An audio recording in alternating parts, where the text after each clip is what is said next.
Tantor Audio, a division of Recorded Books, presents Mean Machine by Joanna Blake, narrated by Alexander Sendiz and Amelie Griffin.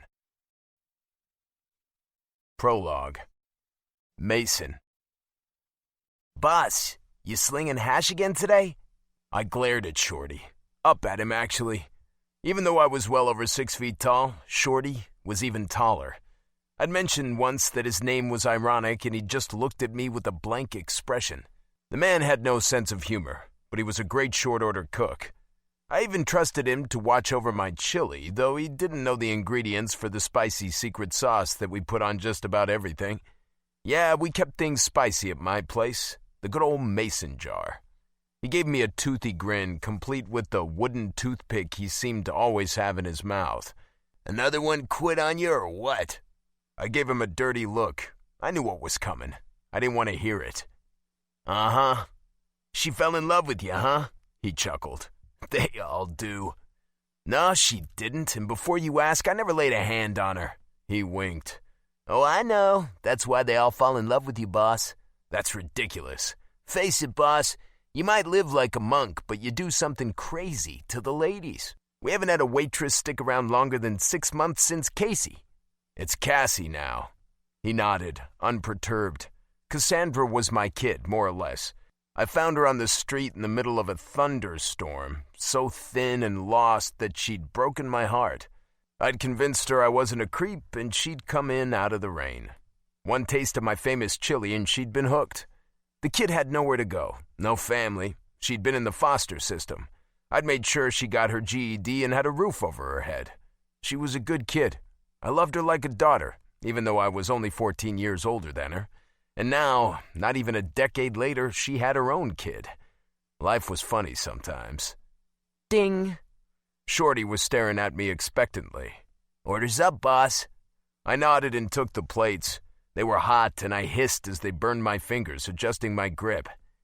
"It's too bad. Suze was a good waitress." I glared at him and walked back into the bar to distribute the chow, but his words stuck with me. So did the tearful scene from the night before. That was the worst thing about it. He was right. He was right about all of it. She had been a good waitress other than her inconvenient crush. She'd thrown herself at me for months. I'd ignored her, as I always did. I wasn't even tempted for a nanosecond. But she'd cornered me late at night, and I'd been forced to tell her the truth. I wasn't interested in her, and no amount of dolling herself up and bending over in front of me was going to change that. And then things got really crazy. She admitted that she loved me. That's when the tears started. I'd told her I was sorry to hear that, and I meant it. It wasn't personal. She was a nice enough girl, though not my type. Not even back when I actually had a type. I hadn't been with a woman in a long time, and I meant to keep it that way. Women were nothing but trouble for a guy like me. I couldn't risk it. After the first few years, it hadn't been so bad. I didn't even get the itch. But try explaining that to a crying waitress. I got nowhere. So she'd quit. And now I was running this place and waiting tables. I should hire some male servers. That was the ticket. I glanced at the clock and groaned. The animals would be getting antsy. Usually I ran home around this time to feed them and walk the dog. My 2 cats even appreciated the visits, and not just for the food. They liked the extra head scratches they got. In fact, they demanded them. Maury had pissed in my boots one time when I couldn't get back. I pulled out my phone and texted Connor. The bastard owed me. He'd corrupted my innocent little Cassie all the way back before she'd told us her real name. Now he was the daddy to my goddaughter. He was family, and damn it, he was going to have to walk the dog. Chapter 1. Mason. "No thank you, ma'am." I turned away, finding something else to do that didn't put me right in front of the cougar making eyes at me. She'd made me an indecent proposal when I delivered her drink. It wasn't the first time either. I was behind the bar, forcing Jakin to wait tables. He'd been my bartender for years and was a damn good one. But I was the boss, and I was tired of running around like a chicken without its head. So I pulled rank. It was much more relaxing behind the bar, but there was just one problem. The women. My place used to be a biker bar. I'd eased it more into a rustic country road juke joint after the drama from last year. There'd been a murder in the parking lot and Cass had gotten dragged into it. That's how she'd met Connor, the bastard. It's not that I didn't like him. I did. But I didn't want him to know it. Not after he'd fallen for my girl. Anyway, the place was much more mainstream these days. The bikers still came in, but not in droves. Now it was more of a colorful bar with damn good food. But try telling that to the ladies. They wanted bikers, and they weren't shy about asking for what they wanted. I was a biker, even though I wasn't active in the club. I was a member for life, whether I liked it or not. Just wearing leather and having wheels was like catnip to these chicks, so I spent a lot of time fending off advances. Some that were not too subtle. At the moment, it was a woman named Mag who was making eyes at me from the other end of the bar. I kept moving so she couldn't get too close. I could tell she wanted someone to get rough with her, and that had never been my idea of a good time, even back in the day. I groaned, rubbing the back of my neck. I used to hide in my office if I got wind of a woman like Mag on the prowl. They were easy to spot, and Jakin warned me sometimes too. But until I hired more staff, that was going to be impossible. It was still early and destined to get worse. I served another round and snuck up the stairs in the back to get some peace and quiet. I sat heavily in my old leather desk chair. It had conformed to my body over the years and was super comfortable. Almost an easy chair. I'd even fallen asleep in it a couple of times. Okay, more than a couple. I had 5 minutes tops before I had to get back out to the floor. Jakin could run drinks and orders and man the bar for a little while. I closed my eyes and heaved a sigh of relief. Of course, someone knocked at the door almost right away. Yeah? I tried not to sound surly, but I was. I was surly. Boss, someone here to see you? Who? Jakin raised his eyebrows meaningfully. Someone about the ad in the paper. I sat up straight. Okay. Jakin turned to go, but I waved him back. Wait, anything I should know? Does she seem crazy? Not even a little. Anything else? He smiled. Well, let's just say that if this one falls in love with you too, you won't be complaining. I'll send her back. I was still frowning over that last comment when I heard a soft rap at the door. Come in. The door opened and time stood still. I stared at the girl standing shyly in the entryway, my hand frozen in midair. Long auburn hair and hazel eyes and a heartbreakingly pretty face, with a sprinkle of freckles over the bridge of her dainty, slightly upturned nose. I wasn't thinking coherently, so that was all I saw, until she moved. I cleared my throat and gestured to the seat. You can sit. She nodded shyly and took the seat opposite my desk. I barely had time to register the threadbare coat and long legs encased in faded jeans. She was thin, nervous. She clutched a handbag on her lap, holding on for dear life. Like her coat, the purse was beat up, but everything else about her was fresh as a daisy. Her shiny hair, her glowing skin. I wondered how old she was. Mid-20s, I thought.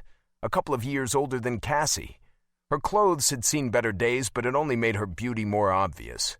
She was flawless, neat as a pin, but it was the serious look in her eyes that took my breath away. This girl was not about to start professing her love for me or modifying her uniform to show off her feminine assets. She was too shy, and she had too much dignity. Her eyes said it all. And the colors. Her eyes were a rich combination of green and gray and yellow. Not dark, like hazel tended to be.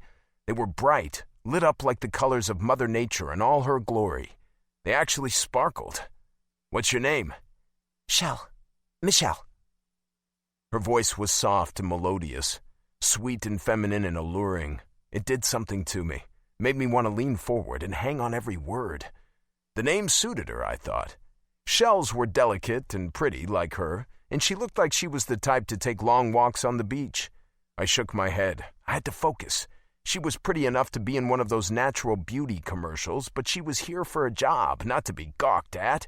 I'm Mason. This is my place. She nodded earnestly, and I felt my insides twist.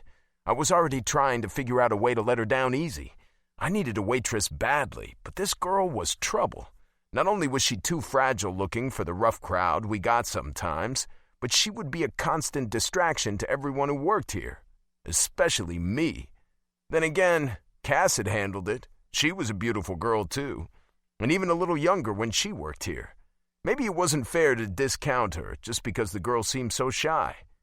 Have you waited tables before?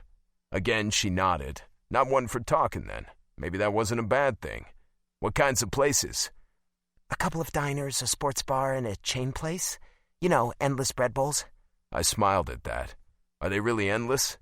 She bit her lip and shrugged. Obviously, my jokes were not landing. I felt like a damn fool, truth be told. I leaned back in my chair, feeling like my insides were all twisted up. I had to get rid of her. I'd scare her off, then I wouldn't have to be mean. That would be best for everyone. This place can get pretty rough sometimes, especially late at night. Think you can handle it? She nodded. This time I raised my eyebrows, encouraging her to answer me. She was making me nervous. I needed to know she could speak. Plus, I wanted to hear her voice again. I can. Handle it, I mean. She held up her keychain, pepper spray. I looked at her eyes quickly, seeing something there I didn't like. She had seen trouble before, without a doubt. You run into a problem out there? Somebody messing with you? She shrugged. No, just working late shifts. I've had a few close calls. It chilled my blood, the thought of someone trying to hurt this beautiful girl. It really did. I hope you don't think that's enough to protect you if someone really wants to hurt you. I sounded like her father, or a cop for God's sake. I was seriously fucking furious that someone had bothered this beautiful, delicate-looking girl. She smiled and I inhaled, holding my breath. It felt like the sun came out. My office wasn't dark anymore. The day wasn't overcast anymore outside the window behind me. Or at least, it felt that way. I know. I always ran, but I had this ready just in case. Good. I made the decision without thinking. I just opened my mouth and the words came out. Pay is $8 an hour plus tips. You keep all of those. We're short-staffed so you can work as much as you want. We'll feed you, 1 meal per shift. And you can take a 15-minute break every couple of hours, as long as it's not super busy. Sound good? Yes, sounds great. You just need to fill out some paperwork and we'll get you in the payroll system. Do you have photo ID? She nodded eagerly and fished in her bag for her wallet. I felt my gut turn over when she pulled it out. A popular cartoon character was printed on the front. She was a kid. Just a kid. So why was I fantasizing about pulling her onto the desk and having my way with her? She was holding her ID out to me expectantly, I realized. I glanced at the card, clocking her age. Mid-20s. Thank God. I might be acting like a lech, but at least I wasn't a dirty old man. I just need to make a copy of this. She nodded, looking so relieved that I almost cried. She must be in dire straits. I glanced at her shoes on the way out of the office to the copy machine in the hallway. Yep, just as I thought. They were lace-up booties, scuffed up like crazy. The girl was on hard times, but she had pulled herself together nicely all the same. I made a photocopy of her ID for the file, then hit the button and made another. This one I folded up and put in my pocket. I couldn't have told you why I did that, though. Here you go. I handed her back her ID, then pulled a T-shirt from a box in the corner. Is small okay? She nodded, clutching the T-shirt against her like it was a baby. I frowned again, deciding I was going to get to the bottom of who this girl was and what was going on with her. So, when can you start? A huge smile lit up her face. It hit me like a punch to the gut. My chest felt like it cracked open, but it didn't hurt. It felt fucking amazing. Her beauty literally overwhelmed me. I realized in that moment I had made a very big mistake. Huge. Monumental. Right now, if that's okay, I just need to run out to my car. I nodded, and she was off like a shot. I blinked a few times when she was gone. Then I reached for the bottle of bourbon I kept on my desk and poured myself a drink. I had a feeling I was going to need it. Mason, you are a bona fide idiot. Chapter 2. Michelle. I scurried out to the car, simultaneously worried and elated. This was it. I had gotten the job. We were actually going to eat tonight. Not 1 cup of soup to last the whole day. Real food. Peyton, honey, guess what? My daughter sat up from the back seat, where she was reading a book. She loved reading. And as soon as we could afford a place, the first thing we were doing was getting her a library card. Her shiny strawberry blonde hair was mussed. I reached out to rumple it even more. You got it? I got it. She squealed and bounced up and down on the seat. I noticed she was eating crackers from a diner we'd been to a few days ago. We'd gotten soup and stuffed the crackers in our pockets. We were in survival mode. I tried not to think about that, about what a bad mother I was, about how brave she was being, how brave she had to be. I start right now, and guess what? What? They are going to feed us. Her eyes got huge as I slid in beside her, pulling off my jacket and slipping into the new shirt. It was black with a cute graphic that matched the neon sign out front. Now, I won't get my break for a while. I haven't read the menu yet, but I'm thinking they have burgers for sure. She handed me back my jacket. No, you keep this. It's cold out here. I wish... Stop it, Mom. It's not your fault. I will be fine. No matter how cold it gets, you got to keep the window open. Go out and do jumping jacks. No radio, okay? She nodded. I swear, she was 9 going on 40 some days. My precious, strong, brilliant girl. Everything is going to be okay, isn't it, Mom? I nodded, brushing her hair away from my face. Her nose was cold, so I rubbed mine against it. She giggled and laid back in her cocoon of blankets, pulling my jacket over top of her. Maybe I'll make enough for a room. That would be amazing.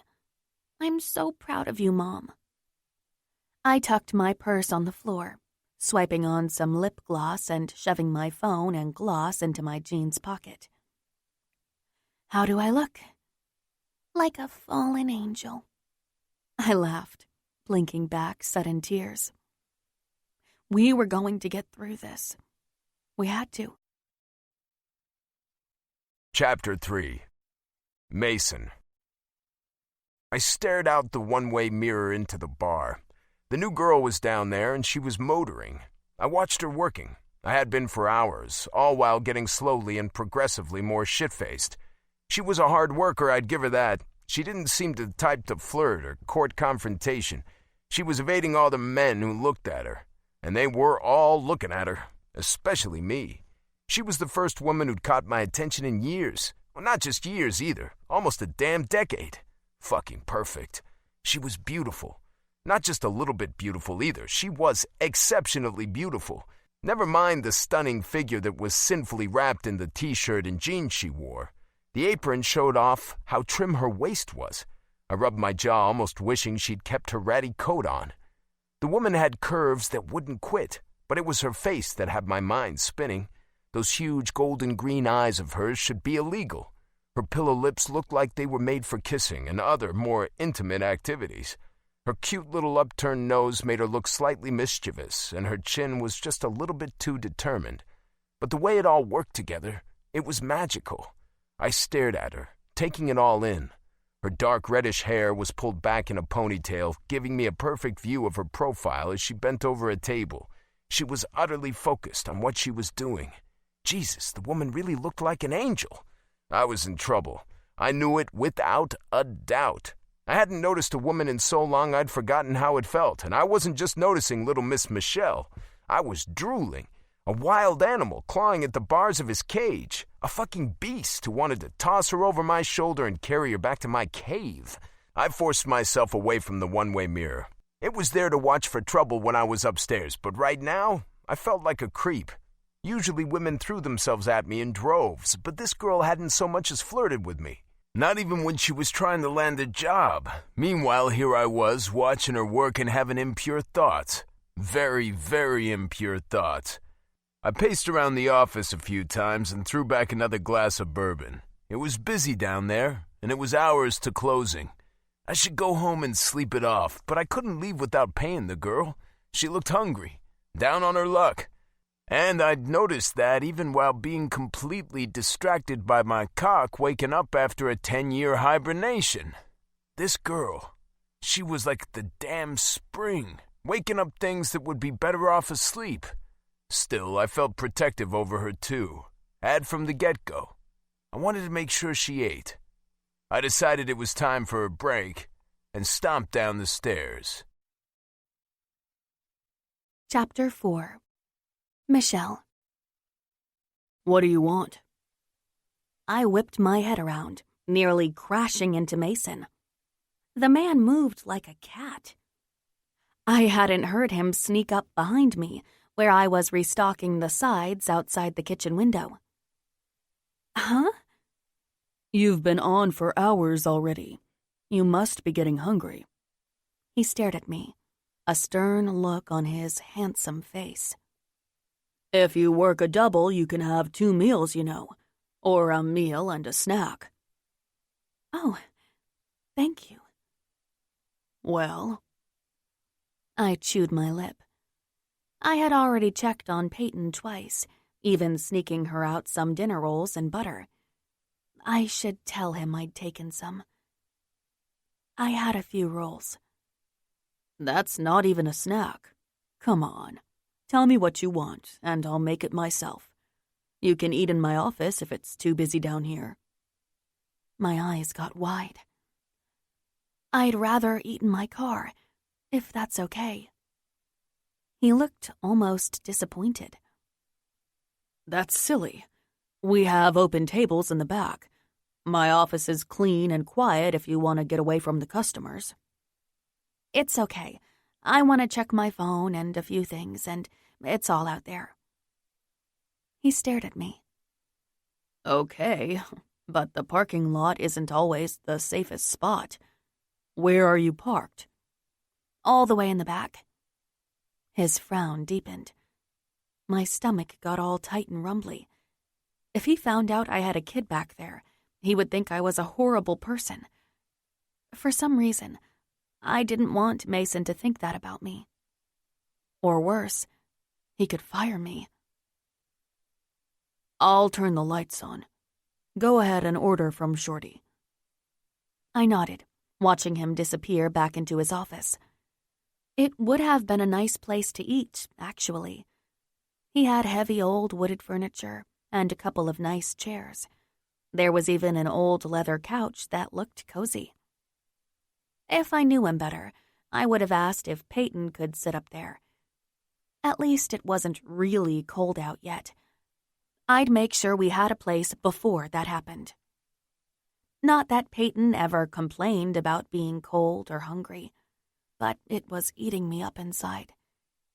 I'd had Peyton so young, 16 years old and still so innocent. My parents had kicked me out when they found out I was pregnant. I'd been scraping by on odd jobs ever since, moving on when the work dried up, or when someone got too pushy with me. Unfortunately, that happened a lot. Someday we'd be settled.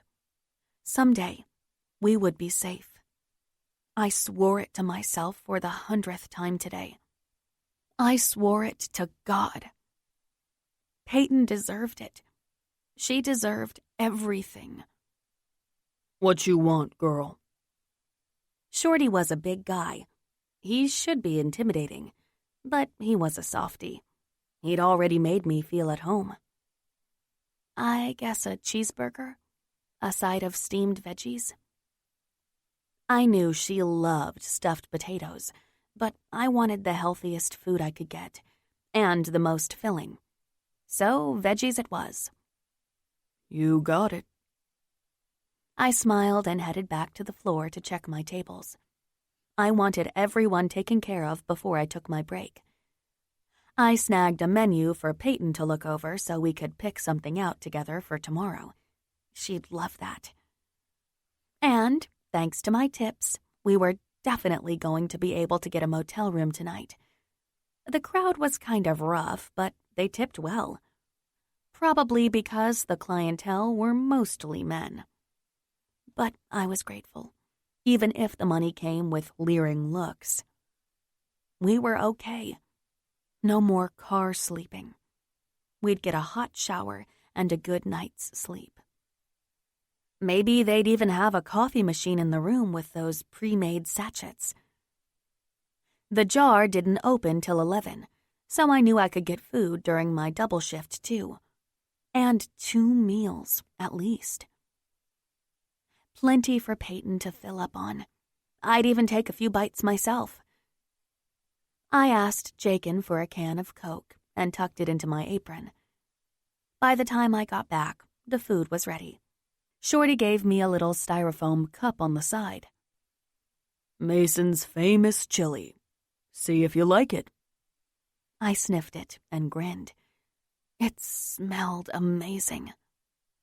I hurried out to the car to eat with Peyton.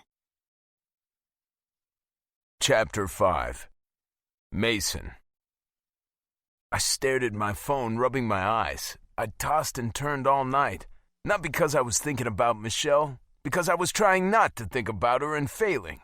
Once I gave in and let my mind wander, I'd finally fallen asleep. I was in bed even though it was late morning. I was a night owl because of the bar, so I was a bit of a vampire. But I wasn't even sleeping. The truth was, I had 2 cats sitting on me, and I hated to disturb them. The phone beeped again. Maury lifted his head and glared at me. "Sorry, Your Highness." I was getting text after text, rapid fire, all from Cassandra. I didn't feel like texting, so I called her instead. "Hey, Cass, what's up?" Mason, oh thank God, where have you been? "We were open late last night." She fell silent. "You okay, kid?" I think so. "What is it? Is my goddaughter okay?" She's fine. It's Connor. "What about him?" He's been distant lately, staying out all hours. I sighed. Cass was pregnant again. It made her paranoid. And as much as I hated to admit it, Connor worshipped her. There was no way he was stepping out on her. He was probably just working a case. Come on, Cass. Do you really think that man would cheat on you? I could almost hear her pouting on the other end of the line.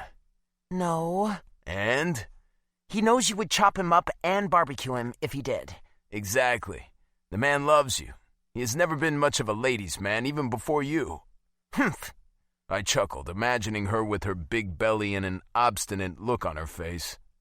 "Do you want to have lunch?" She perked up immediately. No one loved food as much as Cass. Today? "Yeah, come by the joint later." Are you sure this isn't an attempt to get me to pick up a shift? "No, Cass, I hired someone last night. She's taking every shift she can." Oh, really? Is she in love with you yet? I tried to imagine what that would look like. Michelle making eyes at me, Michelle bringing me drinks and snacks I didn't ask for, her dropping her pencil and bending over slowly to get my attention. For once in my life, I actually found that idea appealing.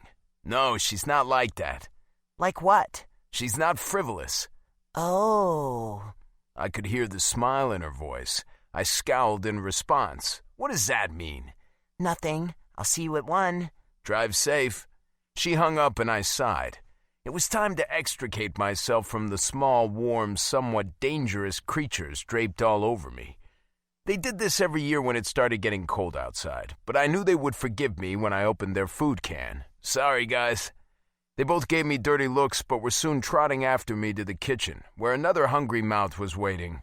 I'd walked the dog at 6 a.m. like usual, but I'd crawled back into bed after giving everyone a little food. My animals were spoiled, with at least 4 meals a day, some of them homemade. Scrambled eggs in particular were a favorite, but I mixed it with a little chicken liver or steak. It was extra work, but it was good for them. I loved the furry little bastards, and they knew it.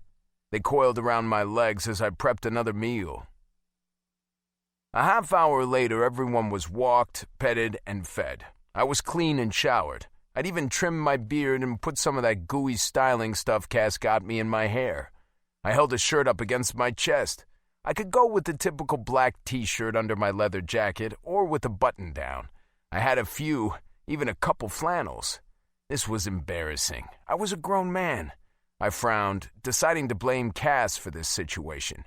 She had bought me too many shirts. If I didn't have all these options, I wouldn't be worried about what to wear like a teenage girl. Not even a teen. I felt like an insecure preteen. I scowled and went for the t-shirt option. My only concession was I wore one of my favorite ones. It was a soft black cotton, perfectly worn with the club emblem emblazoned on it. Even though there was no way in hell I was going to pursue a girl who worked for me, I did not want to look like a chump in front of her. And this way, my cards were on the table. There would be no doubt about who and what I was. I was a badass biker, not a knight in shining armor. Cheeto jumped onto the dresser and put his paws on my chest for a hug. It was the damnedest thing, but so cute it made your insides turn to goo. I laughed, rumpling his fur. Thought my shirt needed some orange fur for luck, eh, buddy? He purred and rubbed his chin into my hand. I pressed a kiss to his furry little forehead and set him on the floor. There was no disciplining them, but I didn't care. They knew who ruled the roost. I was simply the opener of cans, scratcher of ears, and the primary heat generator. I slipped on my jacket and looked back at the 3 adoring faces watching me. They hated it when I left, but I was pretty sure they forgot about 5 minutes later. I shook my head. These little guys kept me sane. I hadn't rescued them. They'd rescued me. Just like Cass. All right, you guys, behave yourselves. I pointed to the laziest cat known to man. Maury's in charge. I could have sworn his little chest puffed up.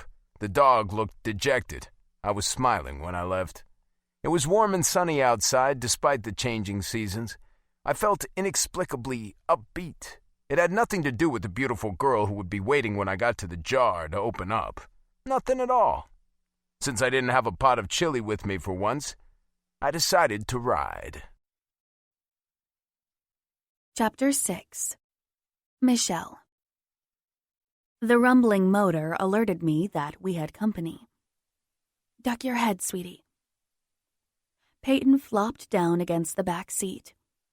She looked good, well-fed and well-rested. Her clothes were clean and all the little holes and rips were mended.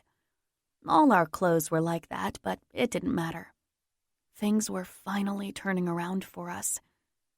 I even had money left over from my shift last night. Today, I was working a double. I hated leaving her in the car, but it was almost over. I'd find a place to live.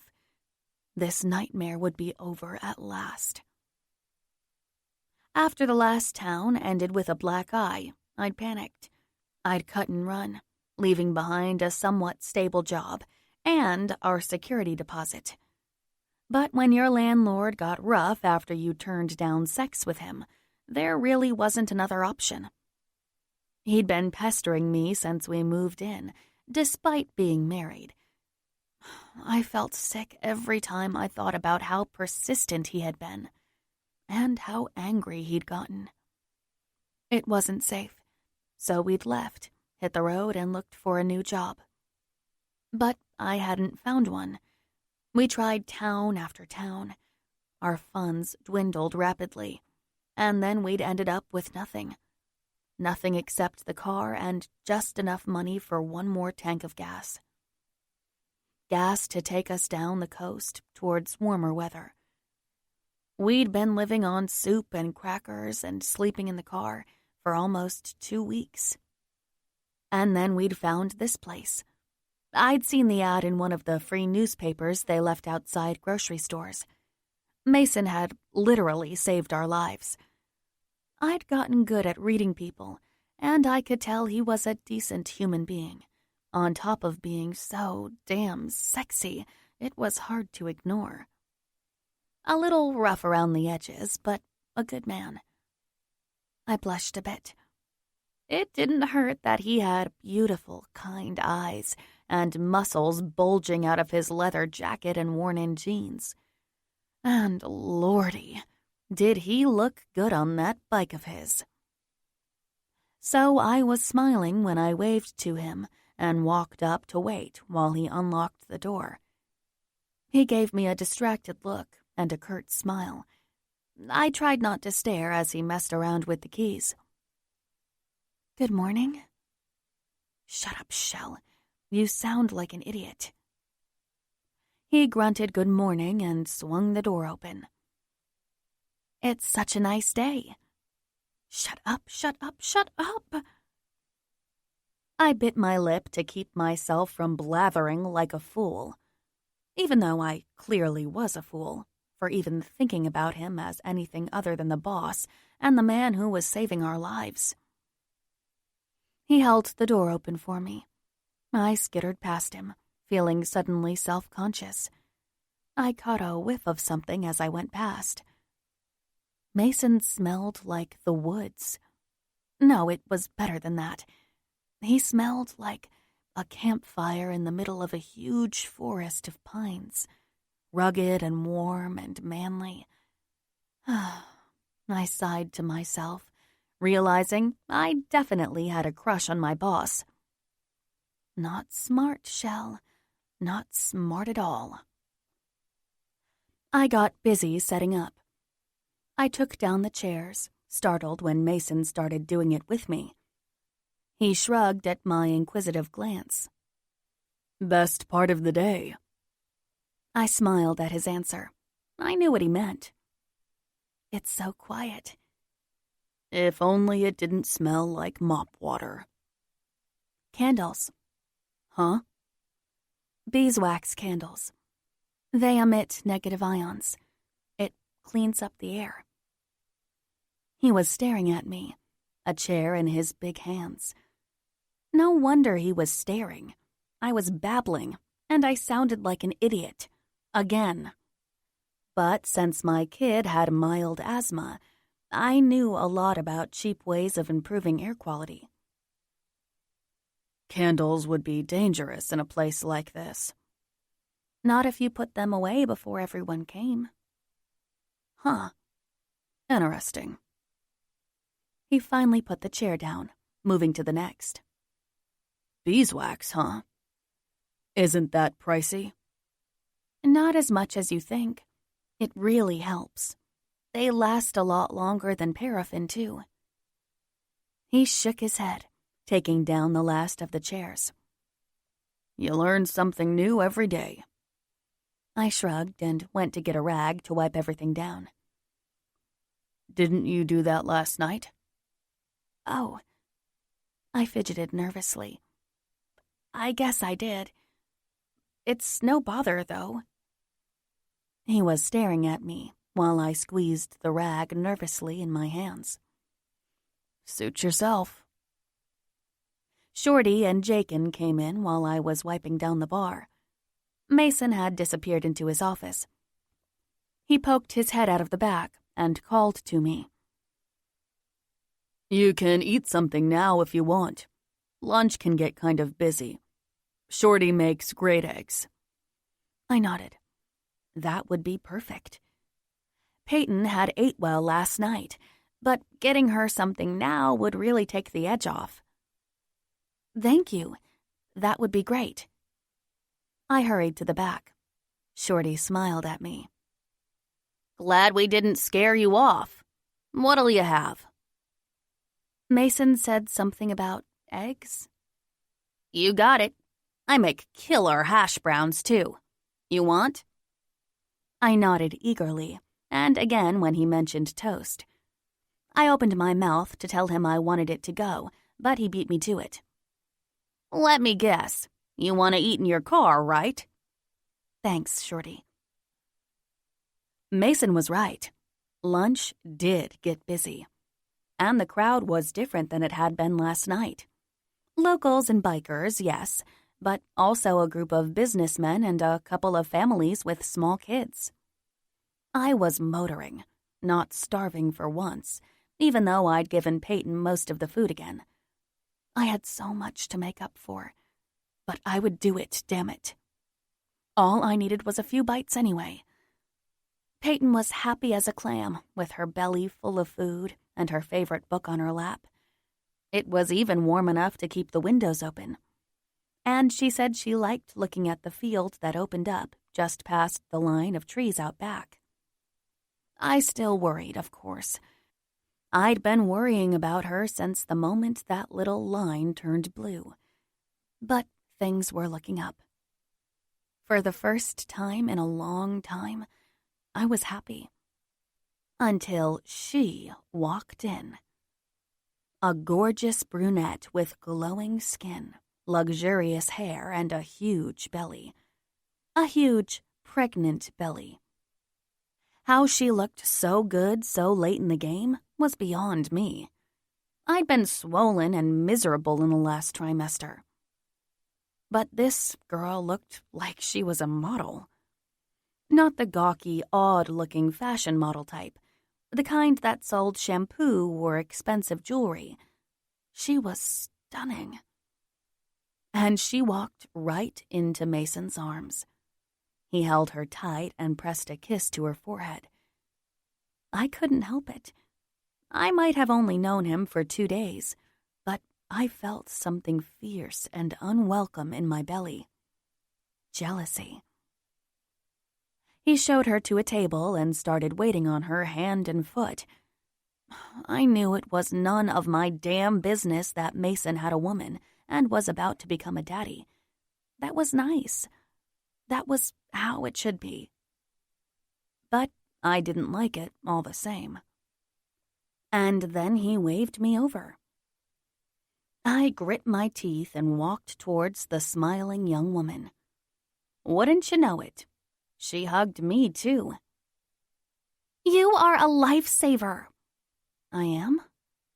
She sat down, smiling conspiratorially at me. Mason was going to lose his mind. His waitresses kept up and quitting on him. I shot a worried glance to Mason. No, it's not his fault. Oh, look, I've scared her. I'm Cassie. I used to be you. I was having trouble following her, but she was so effervescent I couldn't help but like her. The woman talked fast. I tried to keep up. Okay. Cass. Mason's tone was amused, but something else. He sounded almost parental. Actually, a lot of people around here still call me Casey. That was the name I used when I ran away from foster care. Mason took me in and raised me. I glanced at Mason. He was her guardian? Oh, I felt relief wash through me. Great job I did, until he swooped in and defiled you. Cassandra giggled. I almost did too. I wasn't sure I should be laughing at my boss, though, even though he looked adorably disgruntled. Connor did not defile me. Well, I mean, he did. He handcuffed me to a bed. But he married me, too. I nodded, realizing that I was getting the gist of what was happening, even though her style of storytelling was unique. It's slowing down if you want to get some grub. I glanced around. You can eat with us if you want. Mason looked at me. He must have caught my panicked expression, even though I tried to hide it. It was hard to hide anything with my face. I was so fair that if I blushed, I looked like I was holding apples in front of my cheeks. She prefers eating in her car. But why? I'm reading a book. She nodded sagely. That's a wild animal thing. You don't like people staring while you eat, right? She gave Mason a pointed look. And I'm sure lots of people do. He stood up abruptly. I'll put your order in, Michelle. What do you want? Grilled cheese with tomato? Anything else? I really like the chili. He gave me the thumbs up. I realized chili might be a bad idea. If Peyton had to do more than pee, we were going to have a problem. He walked brusquely away. You fit right in, and you're the prettiest waitress he's ever had. I shook my head. I doubt that. No, you are. Everyone is looking over here. I'm pretty sure they are looking at you. She shook her head, beaming at me. She rubbed her belly. Ugh, why did I eat so much? Mason came back and handed me the to-go bag. Cassie stood up and hugged me again. Just in case I don't see you again. Today, I mean. I hope to see a lot more of you. That's so nice of you. I was a little choked up at all the affection she was giving me. I hadn't felt so welcomed since I was a kid. Thank you. I smiled and snuck a glance at Mason. He was frowning about something, just like he usually did around me. I hurried to the back door and out into the sunshine. Chapter 7. Cassandra. So? Mason raised his eyebrow at me. So what? I wagged a French fry at him. You like her. Cassandra, what are you talking about? Michelle, I haven't seen you like this, well, ever. Like what? You watch her. I watch all my employees and the customers. No, you have been watching her since I got here. She's new. I have to keep an eye on her. Yeah, right. You watch her because she's so beautiful. Cassie laughed, holding her belly. After all these years, all these waitresses, you fall for a girl who works in your own bar. I don't date. You know that. Oh, please. You look like a caveman. You want to drag her back to your den and make cave babies. That's ridiculous. Ridiculous? I popped a French fry in my mouth. But true. She's a nice girl. Shy. She wouldn't want someone like me bothering her. I don't know. She was checking you out. He sat up a little. Just like I thought. He was hooked. She was? Uh-huh. Now, admit that you like her. I don't know her. Please. No one reads people better than you. Not even Connor. What are you reading? He nodded and glanced away. The serious look on his face spoke volumes. I wanted to give him a big old bear hug, but I waited for his answer. She's a hard worker. She seems sad. And yes, I admit she is extremely easy on the eyes. Sad? He nodded his head. She's smart, too. But you asked what I was reading. That's it. I'm not messing with a nice girl like that. I grumbled and stood up. I need the little girl's room. And some air. I wagged my finger at him. And you need to stop lying to yourself. Uh-huh. Fine. Come up when you are done and we can talk. I saluted him. Aye, aye, Captain. I waddled to the back like an extremely overfed penguin. I peed for the 10th time since waking up and stared in the mirror. It was finally happening. Mason liked someone, and I was thrilled about it.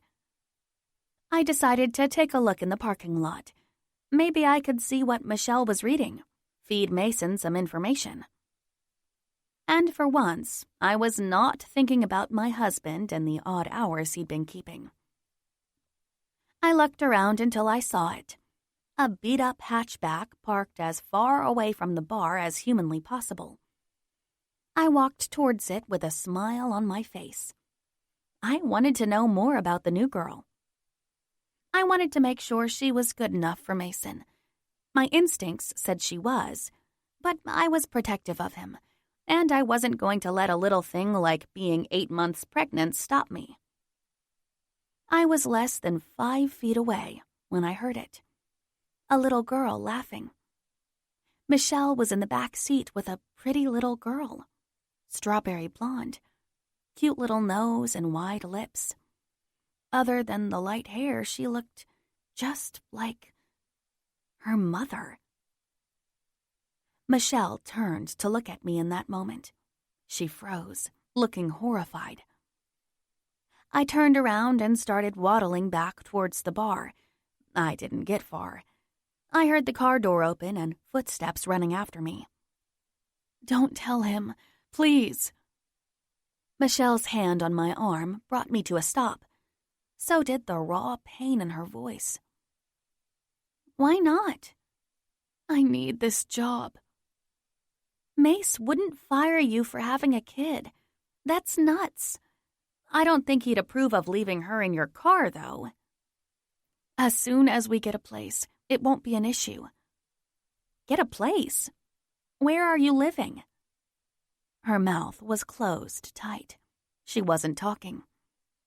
Well, I was going to find out one way or the other. I glanced back to the car. The little girl was reading in the back seat, bundled up in blankets. She even had a pillow. You're living in that car. Michelle looked miserable. Her eyes were filling up with tears. It's only been a few weeks. We had to leave our last place and then I couldn't find a job. I stared at her, my mind racing. Mason would flip if he knew she was living like this. And he wouldn't want her kid out here all by herself. Her eyes welled up with tears, and sympathy washed over me. Fine. I won't tell him you are living in the car, but you have to tell him about your kid. He will understand. But, I grabbed her hand. Trust me, he's a good guy. I can't lie to him. She chewed her lip and nodded. Okay, I guess I'll just finish my lunch. I smiled sadly. I knew she hadn't eaten a damn thing. I knew because I was a mother myself, and that's what I would have done if I was in the same shoes. Everything will be all right. I promise. I walked away, praying that I was right.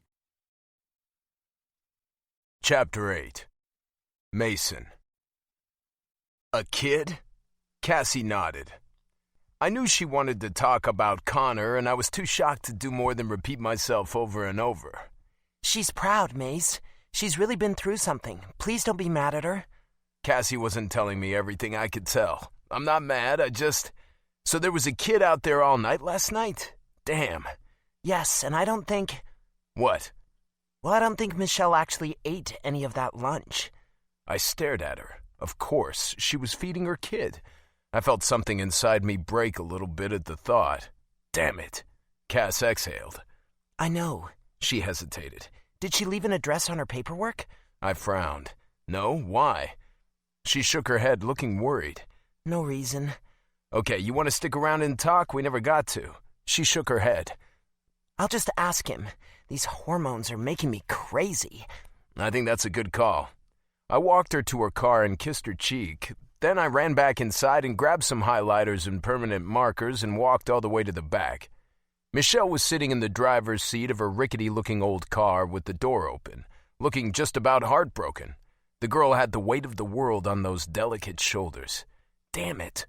I felt my guts twist at the sight of her. Cass said the girl had been through something. I was starting to see what she meant. She'd only been with us a few days, and she was the best damn waitress we'd had in years, not to mention the absurd schoolboy crush I had on her. I cleared my throat, and she flinched. Jesus, I was gonna fix this. I had to. So I could use some help. She looked up at me, looking terrified. You do? I held up the markers. I've got all this extra paper. I could really use some new artwork in my office. If only there was someone to help me draw some pictures. A bright blonde head popped up from the back seat. Cute kid. Looked happy enough, even though she was hanging out in the back seat of a car. I smiled, then looked at Michelle. What do you think? Is there anyone around here who could help me? Her eyes filled up with tears. She wiped them away and nodded with a heartbreaking smile. God damn it. Had life really been this cruel to her? A little kindness shouldn't make her cry. That pissed me right the fuck off. I held out my hand and a tiny little hand reached out to shake it. I'm Mason. The little girl grinned and my heart melted all over again. I'm Peyton. It's nice to meet you. It is very nice to meet you, too. I glanced at Michelle, who was staring at the ground. Well, come on then. The walls aren't going to decorate themselves. I was half afraid she was going to disappear, just drive off, never to be heard from again. But she didn't. She locked up the car and took Peyton's hand, then she nodded. Damn if I didn't feel like I'd just won a great victory. Chapter 9. Michelle. She's conked out on the couch. I chewed my lip. It had been a little over a week, and I was still overwhelmed by Mason's kindness. He seemed to love kids, especially considering the frown he usually wore. But he was a really good man, despite it all. The tats, the leather, the long hair and full beard. He was a kind person, deep down.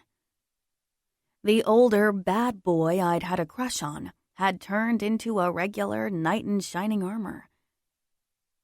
Peyton was happy as a clam, spending every day drawing on Mason's desk and reading on his couch.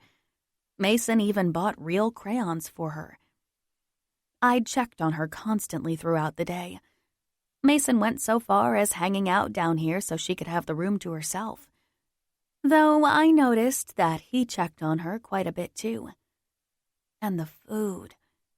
He'd made her so much food, even stuff that wasn't on the menu, like an ice cream sundae. The man was pretty much a saint. I swallowed and gave him a smile. Thank you, Mason, for the job and for, well, everything. We're kind of like a family here. If you need anything, you just holler. You hear me? I nodded, blushing. It was a good thing he didn't know what I was thinking, because what I really wanted was his arms around me. But all I had to offer him was hard work, so I got back to it. The jar had a bar back on weekends and Thursday nights. He supposedly helped with bussing tables too, but for the most part, it was up to me. Apparently, I was the only waitress they had. That seemed weird, especially considering how long the rest of the staff had been on duty. Mason had called them family, and that was the truth. Shorty and Jakin groused at each other constantly, but you could tell they liked each other just fine. It was almost like a sport to them, like brothers. They reminded me of the 3 brothers who had lived down the block when I was a little girl. Less than a year apart, they'd looked like triplets, and they had teased each other mercilessly. I was pretty sure it was a sign of affection. Of course, they were a bit more respectful with Mason, but only a bit. They sassed him constantly, especially when I wasn't around. In fact, the conversation seemed to dry up sometimes when I got close. But by now, they were sassing me a bit too. I grinned. It made me feel like I belonged. And soon, very soon, I truly would. I had my eye on an apartment in town. I'd only read the ad, but it said things like historical details and sunny windows. I had called the landlord and gotten a sweet old lady on the phone. No piggish man. The only catch was I needed to have worked somewhere for a month, and that was almost 3 weeks out. I just prayed no one else found it before I could make a deposit. I'd never lived anywhere nice before, someplace charming. This place sounded like it was both. It's getting late. I'll close up. You 2 can take off. Mason was bussing tables. The place was slow tonight. No one was left who wanted food. Some of them probably needed it, but the remaining crowd was blissfully drunk. I glanced around. There were less than 20 people left. Shorty had already closed up shop 20 minutes ago. Are you sure? I don't mind. Nah, Jakin and I can finish up. I nodded. It would be nice to get to the motel before midnight. I could take a long hot shower and watch TV on real low while Peyton sprawled on the bed. She took up a lot of room for someone so small. If there was room, she'd spread out and take all of it. She'd always been like that, ever since her days in a crib. I liked to tease her that she slept like a starfish. I used to call her that, too. My little starfish. Thanks, Mason. That would be great. I'll carry her down and walk you guys to your car. Every night, he walked us out to the car. Every night, it made me feel safe. Every night, I fell a little bit more for him, which was probably the worst thing I could possibly do. I finished what I was doing and then grabbed my jacket. Peyton was still out when Mason carried her down the stairs. He was so good with her. I was almost jealous. But more than that, I was worried. She was getting attached. It was dangerous, I knew it, and I knew the risks. He wasn't ours to keep, but I didn't have the heart to stop it. He helped me bundle her into the car and checked the back, just like he did every night. He laid a blanket over her in the front seat, even buckling her in. Not safe to ride in the back. I know. His voice was oddly gruff, even for him. You probably need a day off. I shook my head swiftly. I needed all the money I could get. Plus, I liked working and staying busy. Having someone to daydream about while I was there was just an added bonus. I don't. Unless you want me to? No, I definitely do not want you to take time off. But I also don't want you burning out on us. You're not getting tired of us, are you? I tried not to smile. It was hard, but I tried. I didn't want him to know how I felt. Not even a little.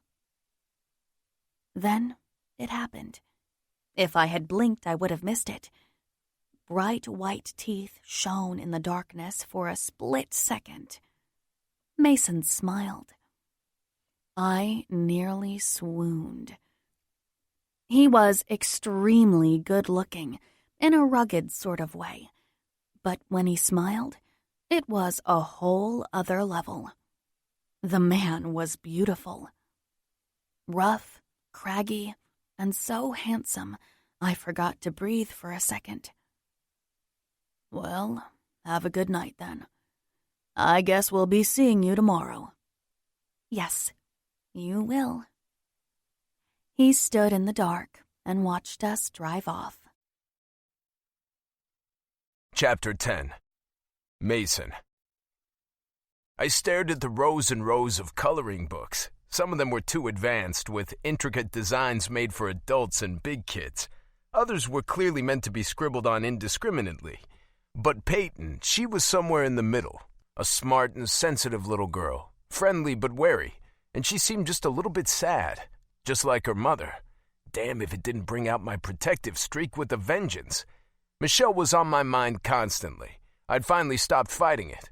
It didn't mean I would make a move on her, but I wanted to. I wanted to so bad. It physically hurt not to reach out and touch her every damn minute of every damn day, and that scared the hell out of me. If I asked her out and she said no, I'd lose her. The chance to be near her, and her wanting to work for me. We needed her at the jar, but that wasn't half of it. I'd miss her. Not touching her was almost bearable if I could at least see her, and I was getting way too attached to her kid. I recognized all the signs. It had happened that night I found a 14-year-old girl shivering in the rain. Something similar had happened with the animals I'd rescued. But Peyton wasn't a stray. She had a mother, a good, loving one. Damn if I didn't want to adopt them both. Well, adopt might be the wrong word for Michelle. Some sick part of me wanted to own her. I didn't know what the hell had gotten into me. I scratched my chin, running my hand over my beard. I picked up a coloring book with a science theme. It wasn't for really little kids or adult women who used coloring to meditate. Plus, the art wasn't half bad. And it had facts. I knew Peyton liked facts. I saw another one with horses and grabbed that too. What kid didn't like horses? I was pretty sure that was true across the board. I grabbed a box of colored pencils and a blank sketch pad, too. She needed an upgrade from the crayons I got her last week. I nodded to myself. The sketch pad was good. If Peyton had her own ideas about what to draw, she'd have the option. It was a lot nicer than copier paper from the bar she'd been doodling on. My phone beeped and I glanced down at it. Shit, it was Kane. I'd been avoiding him since he and Connor had a big blowout last year. It was just days after the wedding. Apparently Kane had come calling for Connor's little sister. I grinned at the memory. I'd actually had to intervene, holding them physically apart until they cooled down. It didn't happen. But I did get Kane out of there, narrowly avoiding a bloodbath. That was one fight that would not go down well. Both men were strong as oxen and stubborn as mules, but seeing Connor puff his chest out and protect his little sister, after how he'd seduced my little girl, well, it made me laugh. Connor hadn't found the comparison as amusing, but seeing how he was family now, well, I had a responsibility to keep him alive. Even if Connor won the fight, Kane's men would even the score eventually, and that would upset Cassie. Cassandra, once known as Casey. The little imp had waited years before telling us her real name. She'd been smart, though, choosing a name so similar to her own. She knew better than anyone that a half-lie was way more effective than a whole one. I hurried to the front to pay, grabbing some brightly colored candy by the register. I hoped Michelle didn't object to the added sweets. I was in too much of a hurry to call and ask. Not that I came running every time Kane asked me to. I didn't. But I was still part of the club, even if I'd turned it down when they asked me to lead. I wasn't all that active, but I was still an untouchable, and the meeting sounded urgent. I zipped the coloring books and candy inside my jacket and hit the road. The Untouchables clubhouse was a huge old brick building that used to sell car parts, complete with a big parking garage and a bay for repairs. It had belonged to one of the original members who left it to the club in his will. So once you were a part of the club and paying dues, technically the place belonged to you. A tiny bit of it anyway. The club had grown over the past 15 years. When I was just a skinny 19-year-old punk-ass kid. A punk-ass kid with a chip on his shoulder and a love of everything that went fast. Women, motorcycles, cars, in that order. I just wanted to throw myself at the world back then. Now I mostly tried not to fuck things up. I still drove fast, but I was more careful where I did it. Not in populated areas full of kids, that was for sure. The less populated country roads out where my bar was, well, there I went hog wild. I still tried not to hurt anybody, though. Not even the deer. Those suckers were pretty cute, to tell the truth. I parked and looked around at all the hogs. This was probably the safest place on the planet to leave your ride. Security cameras were everywhere, and the fence that enclosed the lot was electrified. A couple of prospects stood by the front gate to monitor who came in and out. A few others stood by the entrance to the clubhouse, keeping an eye on things. The Untouchables did not mess around with security, not since Kane took control. He was ex-military and ran the club with precision and total control. Even I had to admit he was damn good at it, too. There was a huge meeting room with an ancient wood table and chairs. There was also a bar, which was semi-open to the public. Only if you were a really hot chick, though. Preferably a hot chick wearing very little clothes. They'd let Michelle in, though, no matter what she was wearing. She was way too gorgeous. I tried to imagine her in here, getting a beer. The guys would go apeshit when they saw her. Yeah, that was not a good idea. Note to self, keep Michelle away from the damn clubhouse. I didn't even know if she drank, or more importantly, if she liked to dirtbag bikers. I kinda doubted it. She didn't seem the type. Not that she was judgmental or super straight, she was just nice. She was a good girl, responsible, and she adored her kid too much to be out partying. I knew that if she had walked in here back in the old days, I would have done anything to have her, to be with her, and maybe back then she would have said yes. It was pointless to fantasize about that. It would never happen now. She didn't belong in my world and I didn't belong in hers. She was a normal, not some club skank. Still, the idea of her in a tight denim mini and one of those tops that looked like a corset, goddamn, that was enough to keep me hard for a damn year. Mace? I nodded at Kendrick, one of the high-ranking members. He waved me forward and told me to take a seat at the table. Then he left, closing the door behind him. A minute later, Kane walked in. Kane was a big guy like me, but he wasn't scruffy like your average biker. He was clean-cut, polished, and he still wore his dog tags. Even his boots looked shiny as he walked to the head of the table and sat down. Mason? Kane? Neither one of us were big talkers. As expected, he got right to the point. Something's going down with the Razors. I raised my eyebrows. The Hellraisers were another club from a few towns over. Their old club prez had been a real scumbag. Dante was a monster who didn't care about human life. He'd even gone so far as to threaten Cass. Kane, Connor, and I had worked together to protect her. The new club prez, well, he was just plain crazy. It involves Casey. She goes by Cassandra now. Kane grunted. My attitude had shifted immediately. I was alert and ready, leaning forward in my seat. No one messed with Cass. There's been another murder. I stared at him, my mind going absolutely haywire. What's that got to do with Cass? We aren't sure yet, but it looks like it might be the same guys who offed Connor's partner. And the guy in your parking lot. The one Cass saw go down. I blinked. Things started to fall into place. Connor acting distant with Cassandra. His late nights. The guy must be freaking out, but trying not to worry his pregnant wife. Oh yeah, the shit was definitely hitting the fan. What about Shane? We haven't had a sit-down yet. We're setting it up for soon. I was hoping you would be there. Me? Why the fuck would you want me there? He came to you last time there was a problem. He trusts you. That could be valuable. I rubbed my forehead. Dante had been a bad man, but his successor was batshit crazy. I exhaled.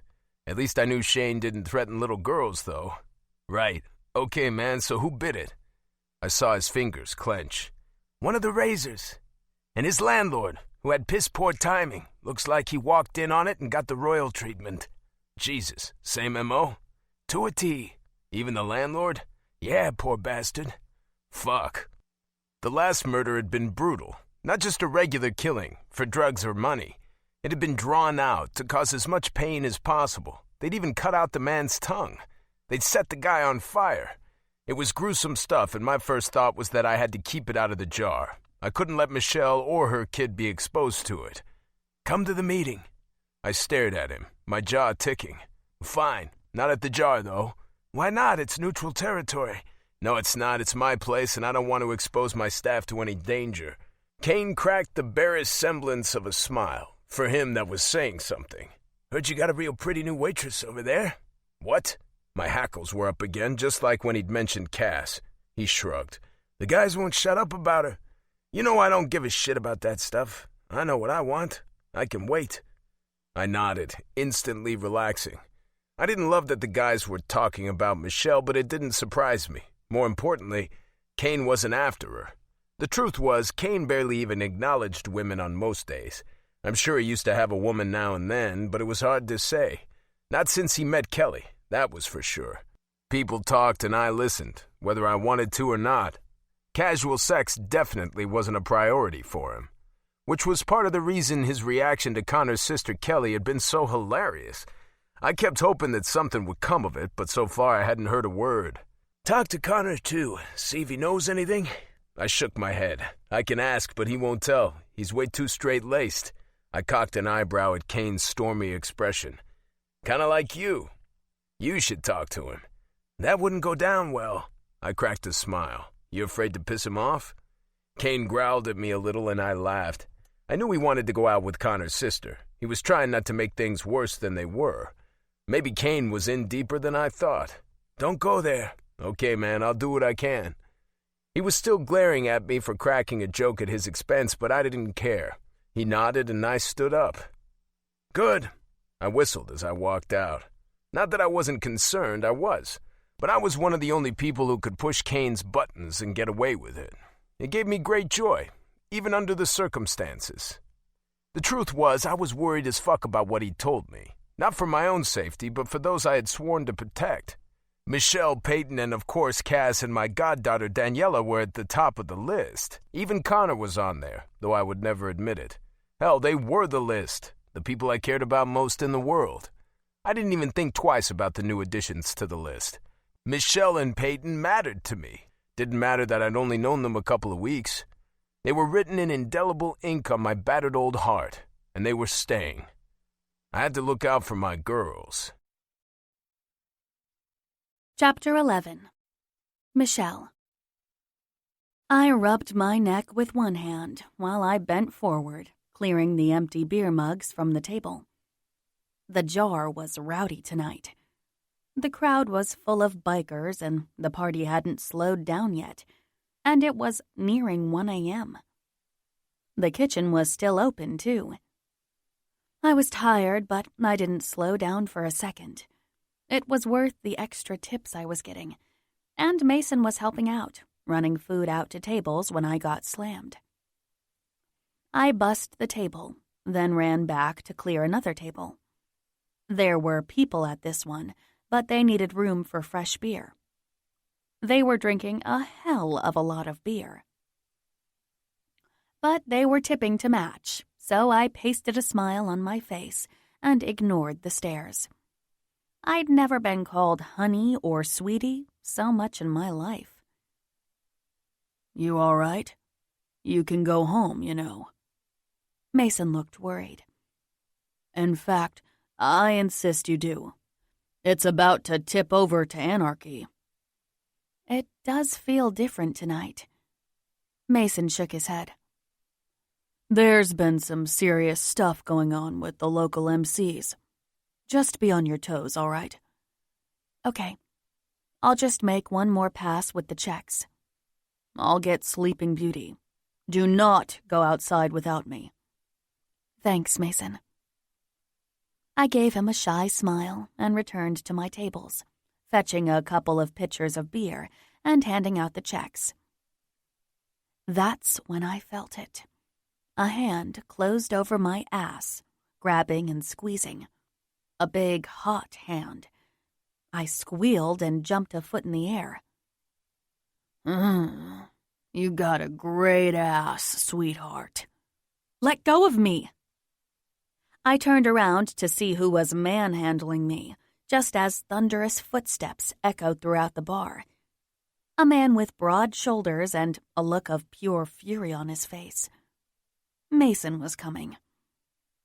The biker leered at me for a split second before he noticed the charging bull heading his way. "Oh, shit." The guy looked scared. Not just worried. He looked terrified. I almost smiled, but I was transfixed by what happened next. Time seemed to slow down as Mason pushed me behind him with one hand and slugged the guy with the other. The guy tried to fight back. He did. He was big and mean-looking, the kind of guy you did not want to fight. But Mason was a force of nature. He always seemed so mild-mannered. Not that he was sweet, exactly. He wasn't. He didn't embellish or flirt.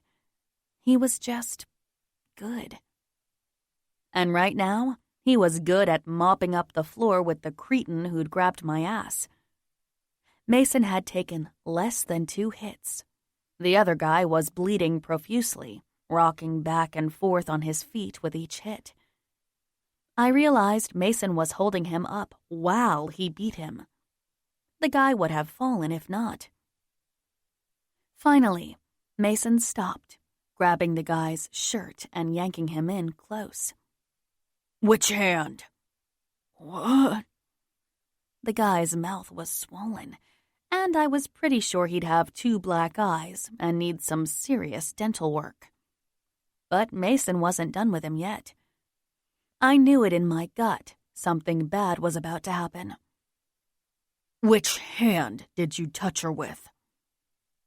The guy looked like he wasn't going to answer, but then he lifted his right hand. Mason smiled coldly, and then did something I knew I would never forget. He crushed it. I actually heard the bones snap. The guy started wailing. Tears, mucus, and blood ran freely down his face, but Mason didn't even flinch. "Remember this the next time you want to touch a lady without permission, especially this one. Forget you ever saw her, and don't come back, or I'll do something worse." The guy nodded, and his friends dragged him out of the place. Mason stared at them, his face hard and cold. The moment the door closed behind them, he looked at me. His face softened immediately. "Are you okay?" I nodded, still staring at him in awe. "Are you?" He looked at his bloody fist and grimaced. "Worth it." "Let me clean that up for you." He said nothing, staring at me with a dark and hungry look in his eyes. He followed me to the back and into the stockroom, where we kept a first aid kit. I looked around and pointed to a couple of stacked boxes. "Sit." He sat. I busied myself with the kit, cleaning the cuts on his face first, and then tending to his hands. He didn't move or speak the entire time. His eyes never left my face. "You didn't have to do that, you know." I felt awkward, but it had to be said. He didn't need to do that sort of thing for me. Not that I hadn't felt a thrill when he did. I'd never felt anything like it. Never had someone in my corner. Never had a champion. He was protecting me. "Yeah, I did." I glanced up from tending to his hands, our eyes catching and holding. My breath hitched. I couldn't have looked away if I wanted to, and I definitely didn't want to. "Michelle." The raw sound of his voice did something to me. It was like a dam burst inside me. All the feelings I'd been hiding came pouring out. It felt like time stopped as we hovered on the verge of something big. He stood and towered over me. His hands were on my face, pulling me closer. I felt like a magnet, drawn towards him without effort. Nothing could have stopped what was happening. And then he kissed me. His lips were warm and surprisingly soft. His beard tickled my skin in a delicious way. But it wasn't a gentle kiss. It was the most intense kiss of my life. Not that I'd had all that many. I felt like he would swallow me whole. But God help me, I wanted him to. I felt myself melting into him. He felt hard and hot as our chests collided. I had his shoulders in my grip, and his arms were around my waist, touching me, stroking my back through the thin fabric of my t-shirt. Then he pulled away. He wouldn't even look at me. I reached for him, my hand resting on his thickly muscled forearm. Finally, he looked at me, his eyes full of remorse. "Christ, Michelle. I'm so sorry." Chapter 12. Mason. She was too close. I didn't think I could control myself for another moment. I had to get away. Hell, halfway across the state might not be enough. I'd touched her. I'd held her in my arms, and nothing had ever felt so right in my godforsaken life. And now I wanted more. So much more. "I'm sorry," I muttered again. What for? I clenched my jaw, staring at her like a starving man at a buffet. She looked good enough to eat. I wanted to lose myself inside her right now, take her and mold her and make her scream in pleasure. But I couldn't. I knew I wouldn't be gentle. I was an animal. She deserved better than getting mauled by her boss in the stockroom. "I'm sorry, I didn't mean to grab you like that." Oh, She lifted her chin. well, I'm not. I blinked at her. This gorgeous, unbelievably lovely girl wanted me? I had my hands against the wall, turned away from her. I was holding onto the crumbling plaster for dear life. "Michelle." She stepped closer. "Don't," I warned, but she didn't listen. Why not? "I don't think I can control myself right now." She nodded thoughtfully. So don't. With a groan, I was on her, swinging her around and pushing her against the wall. Then I went to town. My lips were on hers. My tongue was in her mouth. My hands found her ass and squeezed. Jesus Christ, she felt good. And so help me God, she kissed me back almost as frantically. I had a feeling if I yanked her jeans down and pulled out my cock, she'd bend over the boxes and let me do all the dirty things I'd been dreaming about since the moment I met her. This was bad. Dangerous. I wasn't going to be satisfied with a quick fuck. I'd demand more, take more, and she had no idea the fuck storm I wanted to unleash on her. I shoved myself away from her. You are my employee. I can't do this. Her mouth opened. Her gorgeous, hot, wet mouth that I wanted my tongue back inside. I balled my hands into fists and tried to control myself. Mom? My head jerked to the side to see Peyton watching us. She must have woken and come downstairs looking for her mom. The door to the stockroom was barely ajar, but she could see. You two should go home. I turned sideways and ran past the kid, worried about the enormous tent in my pants. I shouted over my shoulder, Shorty, walk these two to their car on your way out. Coming, boss. I took one last look at Michelle before I turned the corner. Her beautiful eyes were bright, even in the dim light of the hallway. They were shiny with unshed tears. I'd already ruined everything. I'd already hurt her. That's how destructive I was. I'd hurt the loveliest woman I'd ever met. I'd already lost her. Deep pain tore through my body as it hit me. 2 kisses. That was all I was going to get. And she'd probably leave the jar high and dry because I couldn't control my damn self. Not that I cared about that. I just didn't want to be without her. She'd leave me. I knew I deserved it. I was no good. I cursed and turned away. Chapter 13. Michelle. Are you okay, Mom? I nodded, forcing a smile. I was driving on autopilot back to the motel. We checked in every night since we were paying cash. They wouldn't hold a room for us without a credit card, which I did not have. But soon, it wouldn't matter. As long as that apartment was still there, we'd have a home. We would be safe at last. Kate would be safe. I called every few days to check. So far, it was still vacant. I clenched the steering wheel. We were so close to being okay. Truly okay for the first time in years. And now I'd gone and ruined it all. If only I hadn't given in to temptation.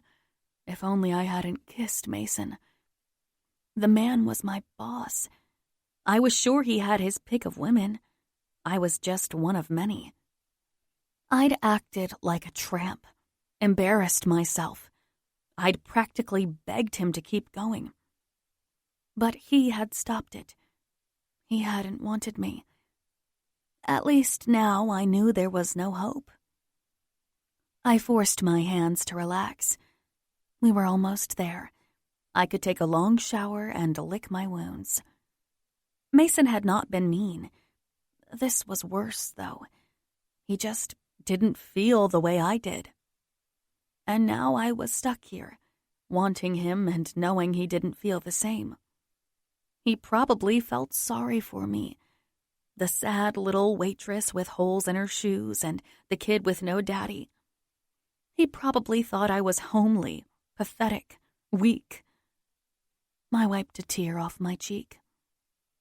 Not in front of the kid, Shell. Never cry in front of the kid. Maybe we'll go to that pancake place in the morning. Sound good? Peyton nodded happily. She was doing well here. As soon as we had an address, she was starting school. I had to remember what mattered. Running was not an option, no matter how painful the situation was. Besides, it was just a little embarrassment. I would just give Mason his space, not intrude, not throw myself at him again. Lay low. We pulled into the motel parking lot. Pate took my hand and yawned, padding along beside me. I knew she was more than ready for bed. We'll take a double if you have it. The attendant chewed on a toothpick, giving me an odd look. "Sorry, we're full up." I stared at him, my stomach dropping. This place? In the middle of nowhere? The jar was halfway between a big town and a small one. The motel was off a country road near the national park. This place was never full up. Really? Yeah, some sort of convention. Rangers. I exhaled sharply, squeezing Pate's hand. It was late now, really late. "Do you know any other places nearby?" He shrugged. "There's a few places, about an hour away, other side of the park. On this side, it's just us." I stared at Peyton, my insides curdling with worry. I was so tired. I was afraid to drive.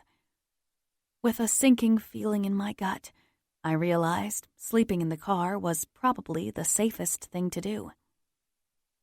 "Can we park here?" He shook his head, and the wind went out of my sails. I squeezed Pate's hand, and we left. I drove mindlessly back towards the jar. I was a few miles away when I pulled onto a side road and onto the shoulder. I tried to smile as I tucked Peyton into the back seat. I kissed her forehead. "Last time we do this, hun. I promise." "It's not your fault, Mom." She snuggled into her blankets. "I don't mind anyway." I swallowed the lump in my throat and nodded. "You're a good egg. You know that?" She gave me a sleepy, "Uh-huh," and then yawned and was out. Bless her, that ability to conk out was something I never had, no matter how tired I was. I climbed back into the front and tried to get comfortable. I wasn't an extremely tall woman, but I was too tall to lie flat. I pulled my bra loose and pulled the jacket over me. It was cold, but I had to leave the windows open a crack for safety. I turned the car back on for 10 minutes and blasted the heat. Then I turned it off and tried to sleep. I couldn't stop my mind from racing. Worried about the future, thinking about the kiss. When I finally slept, I dreamt of Mason. He was angry at me, disgusted that I had kissed him. He told me he couldn't stand to be around me and we had to leave immediately. Hit the road. We couldn't get the apartment if I didn't have a job. We drove away, both of us crying. Seeing my girl cry, even in a dream, was so crushing it woke me up. I stared around the car stupidly. It was dawn, still early. The air was cool and misty. I closed my eyes. Mason might not want me, but he wouldn't fire me. He needed me. With that comforting thought, I fell back asleep again. Chapter 14. Mason. I took my truck the long way to work for the dog. I was going in early to meet one of my suppliers, and Bezos loved riding in the truck with his head out the window. I rubbed his head affectionately. The dog was so damn happy. I wished I could be, but I knew it would never happen. Of course I'd pushed away an incredibly sweet and beautiful woman last night, so this was my own damn fault. I probably didn't deserve happiness. I knew that I did not deserve her. I cringed, remembering the hurt look in her lovely eyes. I said a silent prayer that she wouldn't up and quit on me, too. I deserved no less for grabbing her like that. What I'd done after was far worse. I'd been so cowardly about my feelings for her that I'd turned her away. For some godforsaken reason, the woman had wanted me, too. That delicate, flawless creature had wanted me. It didn't make a lick of sense, and I hadn't been prepared for a miracle at the moment. Instead of pulling her close and telling her how I felt, I'd destroyed any chance of happiness. So yeah, I pretty much hated myself right now. That's when I saw it.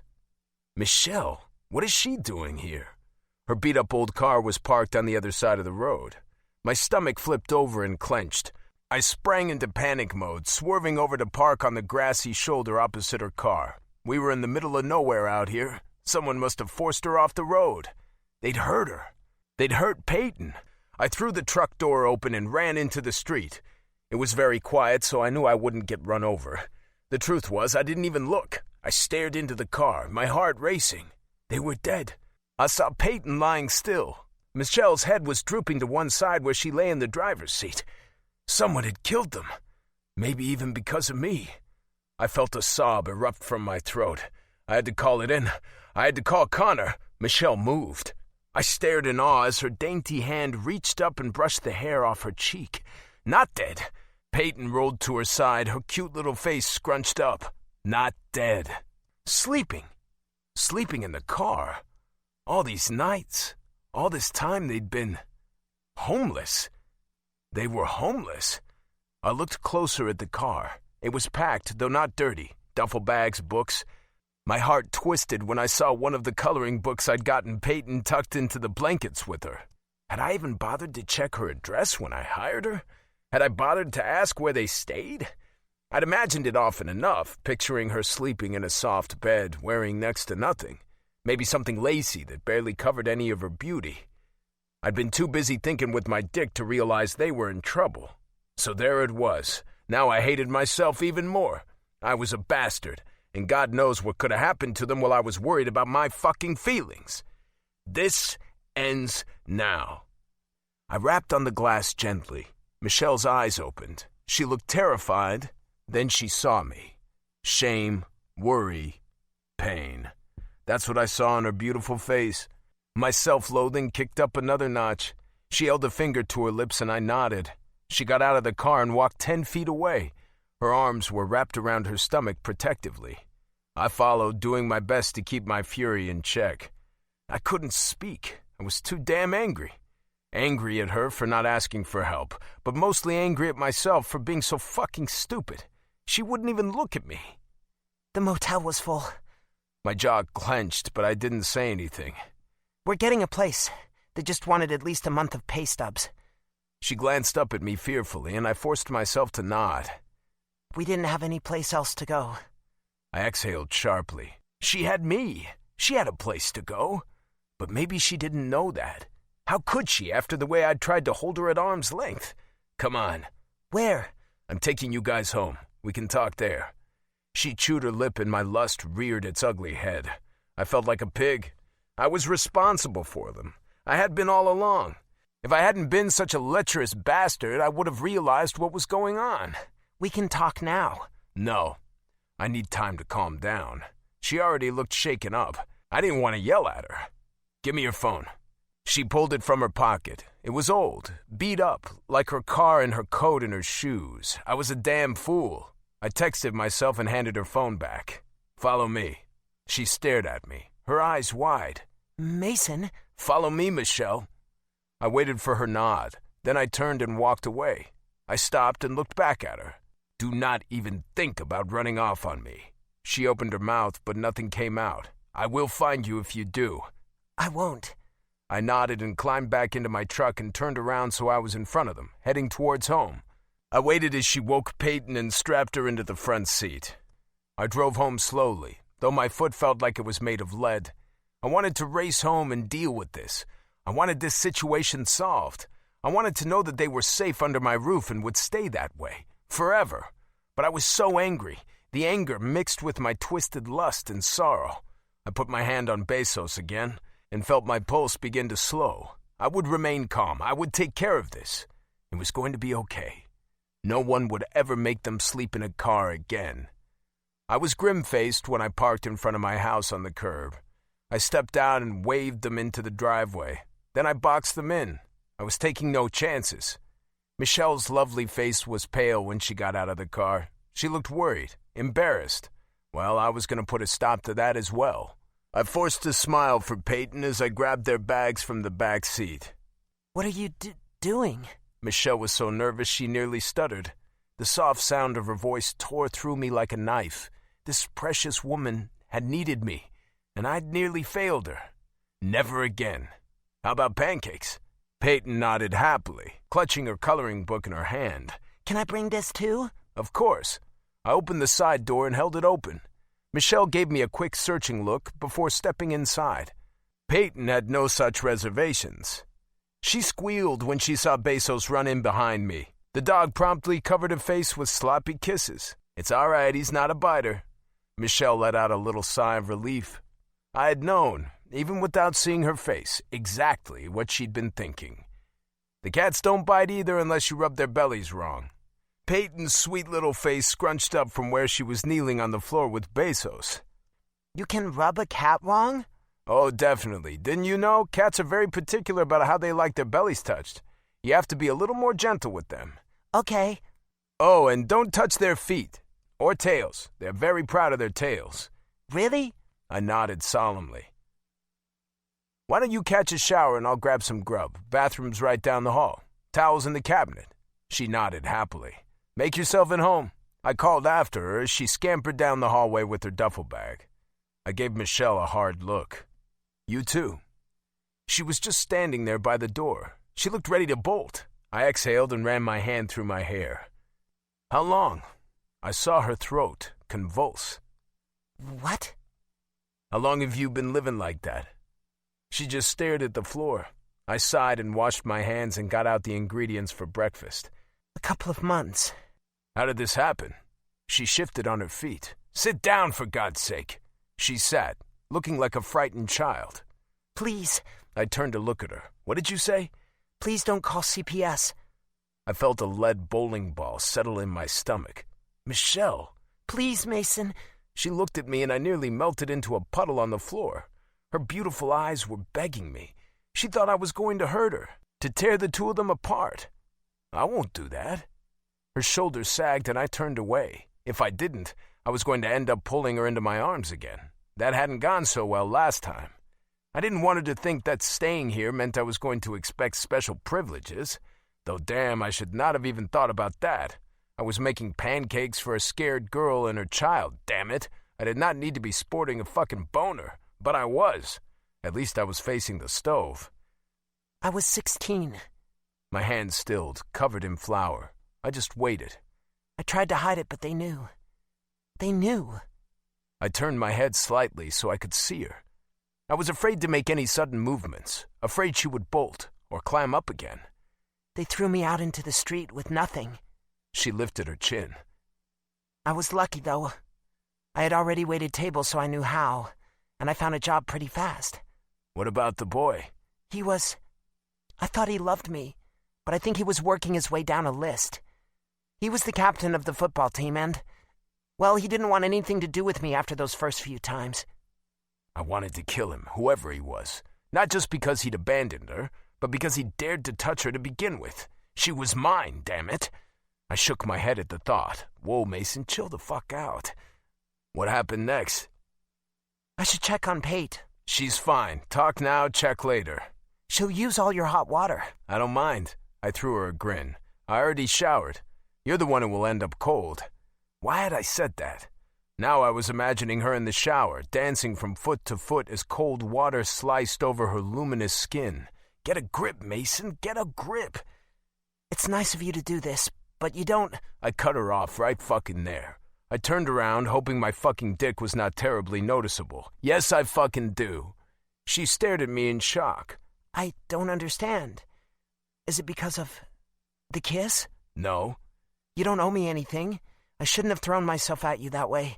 I was across the room before I knew it. My hands were behind her, braced on the back of her chair. You did not throw yourself at me. I stared into her eyes, forcing myself to step away after a long, uncomfortably hot minute. That was all me. I'm the one who was sorry. You are my employee. I would never force myself on you like that. Her mouth opened, but I shook my head. I didn't want to hear it. I heard the water turn off and got back to the pancakes. You will tell me what happened, she nodded. And you will be staying here. You two can take Casey's old room. She nodded. I think she's out if you want to go check on her. While she was in the hallway, I went outside and put a boot on her car. I wasn't going to take any chances. Not with this. Not with them. After all this, the situation brewing with the untouchables and razors, I was not letting her out of my sight for a minute. Chapter 15. Michelle. His house was nice. Not that I hadn't expected that, but it was still a little bit surprising how nice it was, how cozy.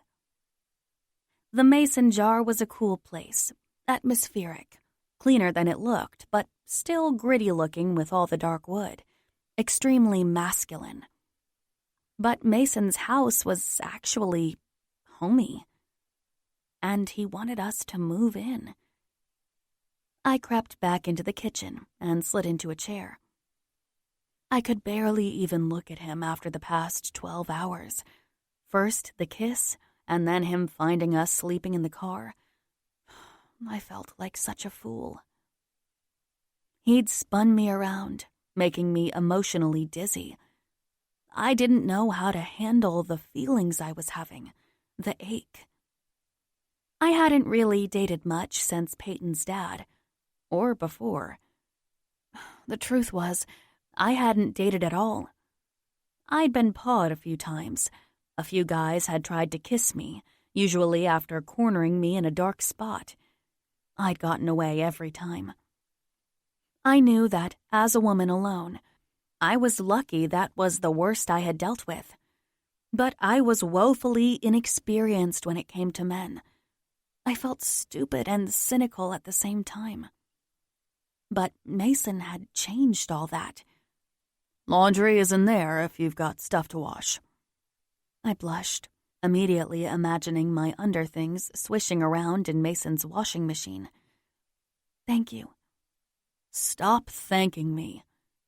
I'm the asshole who didn't notice you guys were in this situation. I blinked, finally looking up at him. He was upset. I knew that. I hadn't realized how upset he was. This isn't your fault. We've been at the motel most nights anyway. After that first shift, I had enough money to get by. The muscle in his jaw flexed, but he didn't say a word. Peyton came in at that moment, looking freshly scrubbed. That smells so good. Mason gave her a smile and flipped a pancake with a flourish. He'd been brooding since we got here, but she walked in and bam, he had a smile for her. He really was an amazing guy. And there was no way we could intrude on him this way. I stood up. We really should be going. Mason gave me a hard look. Then he put some pancakes on a plate and put it in front of Peyton. Here's some syrup and butter. He knelt down by her chair.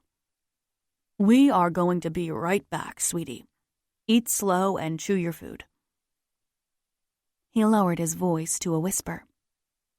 And if you let Bezos lick your plate clean, he will be your friend for life. Then he stood up and let out his hand. I stared at it, alarmed. Michelle. There was command in his voice, authority. He was older. He was a man. He was my boss. And this was his house. I put my hand in his, trying to ignore the thrill that ran through me. He lifted me to my feet and put his hand on the small of my back, guiding me out of the house and back to the street. Finally, he let go of me, and I wrapped my arms around me, feeling bereft. I told you, you aren't going anywhere. I know, but it's not right. We can't just move in. You can and you will. I will be escorting you to and from work. We can find a babysitter for Pate, and you will not be working late nights anymore. I won't? No, it's not safe. He was so strong and serious. I felt myself wanting to agree with everything he said, to lean my head against his chest and let him wrap his arms around me.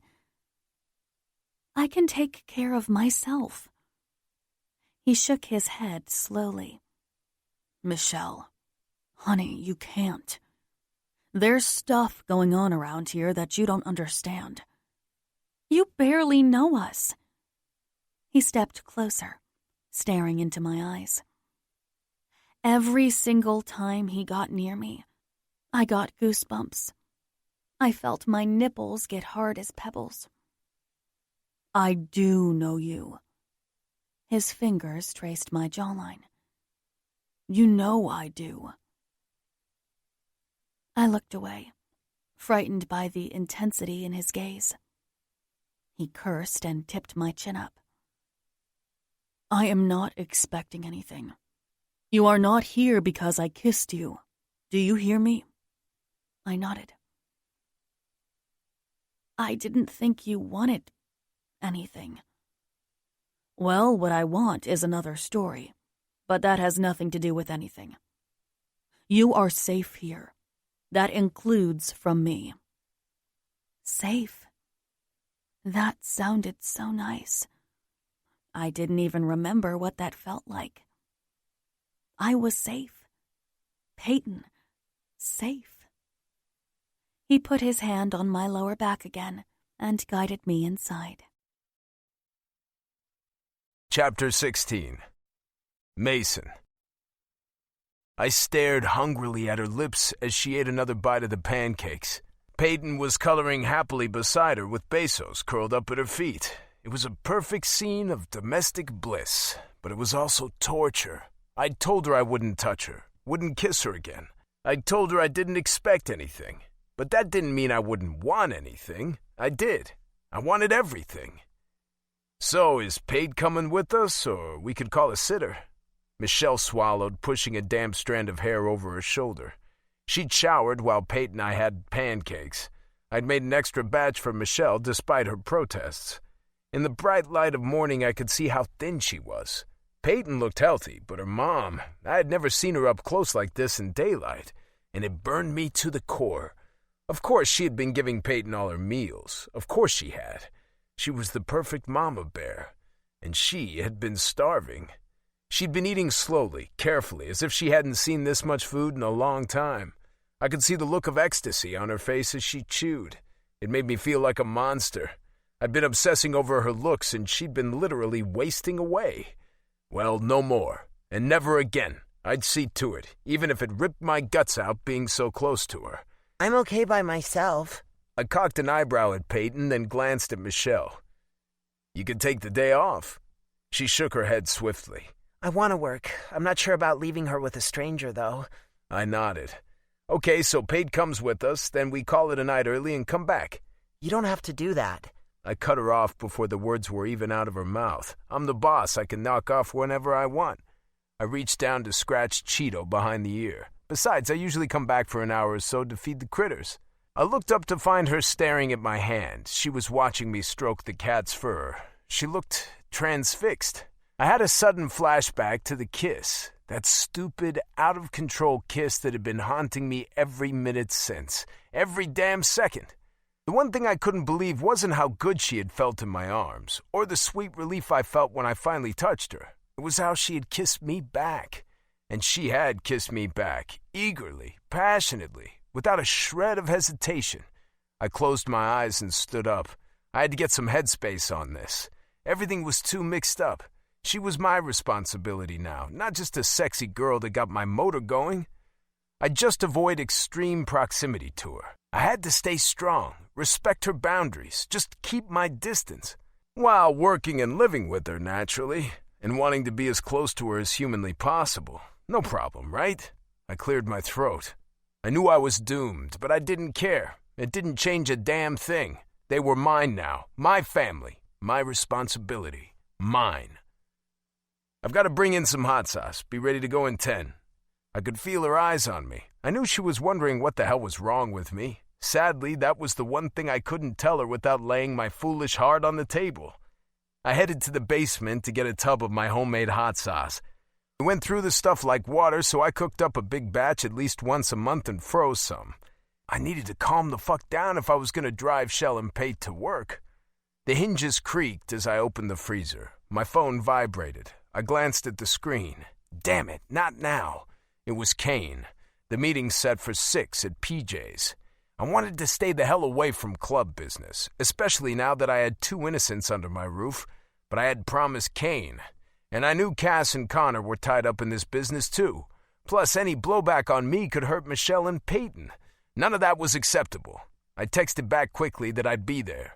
Then I grabbed a tub of hot sauce and headed back upstairs. Chapter 17. Connor. This is nuts, Con. We've been coming here for weeks. Shut up, Riley. My new partner was getting on my nerves. He never shut up, and at least 50% of what he said was a complaint. It didn't matter what the hell he said anyway. I was not leaving. Not when there was a chance I could put this case to bed once and for all. Protect my woman, avenge my partner, close the door on this horrible case and get the monster safely behind bars. 4 unsolved murders, now 5, plus some club girls getting attacked by the same monster. All signs pointed to the Hellraisers and the club president, Shane. He'd been second in command for only a year before he took the mantle. A newer member, but powerful and charismatic. Not to mention reckless and wilder than anyone I'd ever met. Most, but not all of the murders had started after he became a member. My partner's death was years ago. I couldn't pin that on Shane, but he was involved in the rest, I had no doubt. Or at least, he knew something about it. I'm starting to think you have a crush on Pretty Boy. I glared at him. Shane didn't look like a typical biker, that much was true. He had Rob Lowe-esque good looks, but he was covered in tats and scars like the rest. Hell, he probably had more ink than half his club combined. Nobody called him Pretty Boy to his face. He was far too dangerous for that. The man was fucking crazy. Have you seen my wife, you dumb fuck? He grunted, acknowledging my point. That shut him up. There was no way I was looking elsewhere. I was married to the most beautiful woman in the Carolinas, both of them. Yes, Cassandra was insanely good-looking and very, very pregnant with our second child, and pretty pissed at me from what I could tell. But all the same, it wasn't just her looks that made me love her. She was spunky and loyal and strong, not to mention naughty and creative as hell when it came to pleasing me in the bedroom. Not that she had to do a damn thing besides be willing, but she went above and beyond all my expectations. Lately, she'd wanted to try some food stuff. Not licking it off each other or anything, though that was a favorite of mine from the past. No, lately, when I took her, she wanted a snack. During. I shook my head. We were only having sex in one position lately, with her on her side, and damn if I hadn't caught her sneaking some rice chips the last time. I chuckled to myself. I was never, ever going to let her live that one down. Still, I had to go easy. She was more temperamental than a cat. I knew it was the baby, and I also knew she was mad about the case. I hadn't told her about the latest murder yet. It was far too similar to the one she'd interrupted a couple of years ago. She'd been a key witness and in mortal danger from the Razors back then. It still scared the hell out of me to think about what could have happened to her if Dante had gotten his hands on her, so I didn't say a word. I didn't want my woman upset. But now she was upset anyway. I checked my phone to see if she had texted. Radio silence, just like the past 2 weeks. I sent her a quick text, telling her I loved her. Unfortunately, I didn't expect a reply. Not unless she went into labor, and even then, the stubborn woman might call someone else, or worse, she might try and drive her damn self to the hospital.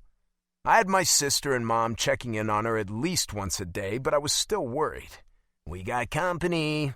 I jerked my head up and scanned the parking lot. A sweaty old hog was pulling in. I hissed out my exhale when I saw it. I knew that bike well. Son of a bitch. Mason had just pulled into PJ's parking lot. I stared as he walked inside and headed right for the corner booth by the window. The same booth Shane was sitting in. God damn it. Easy, man. I glared at Riley. Now this joker was telling me to calm down?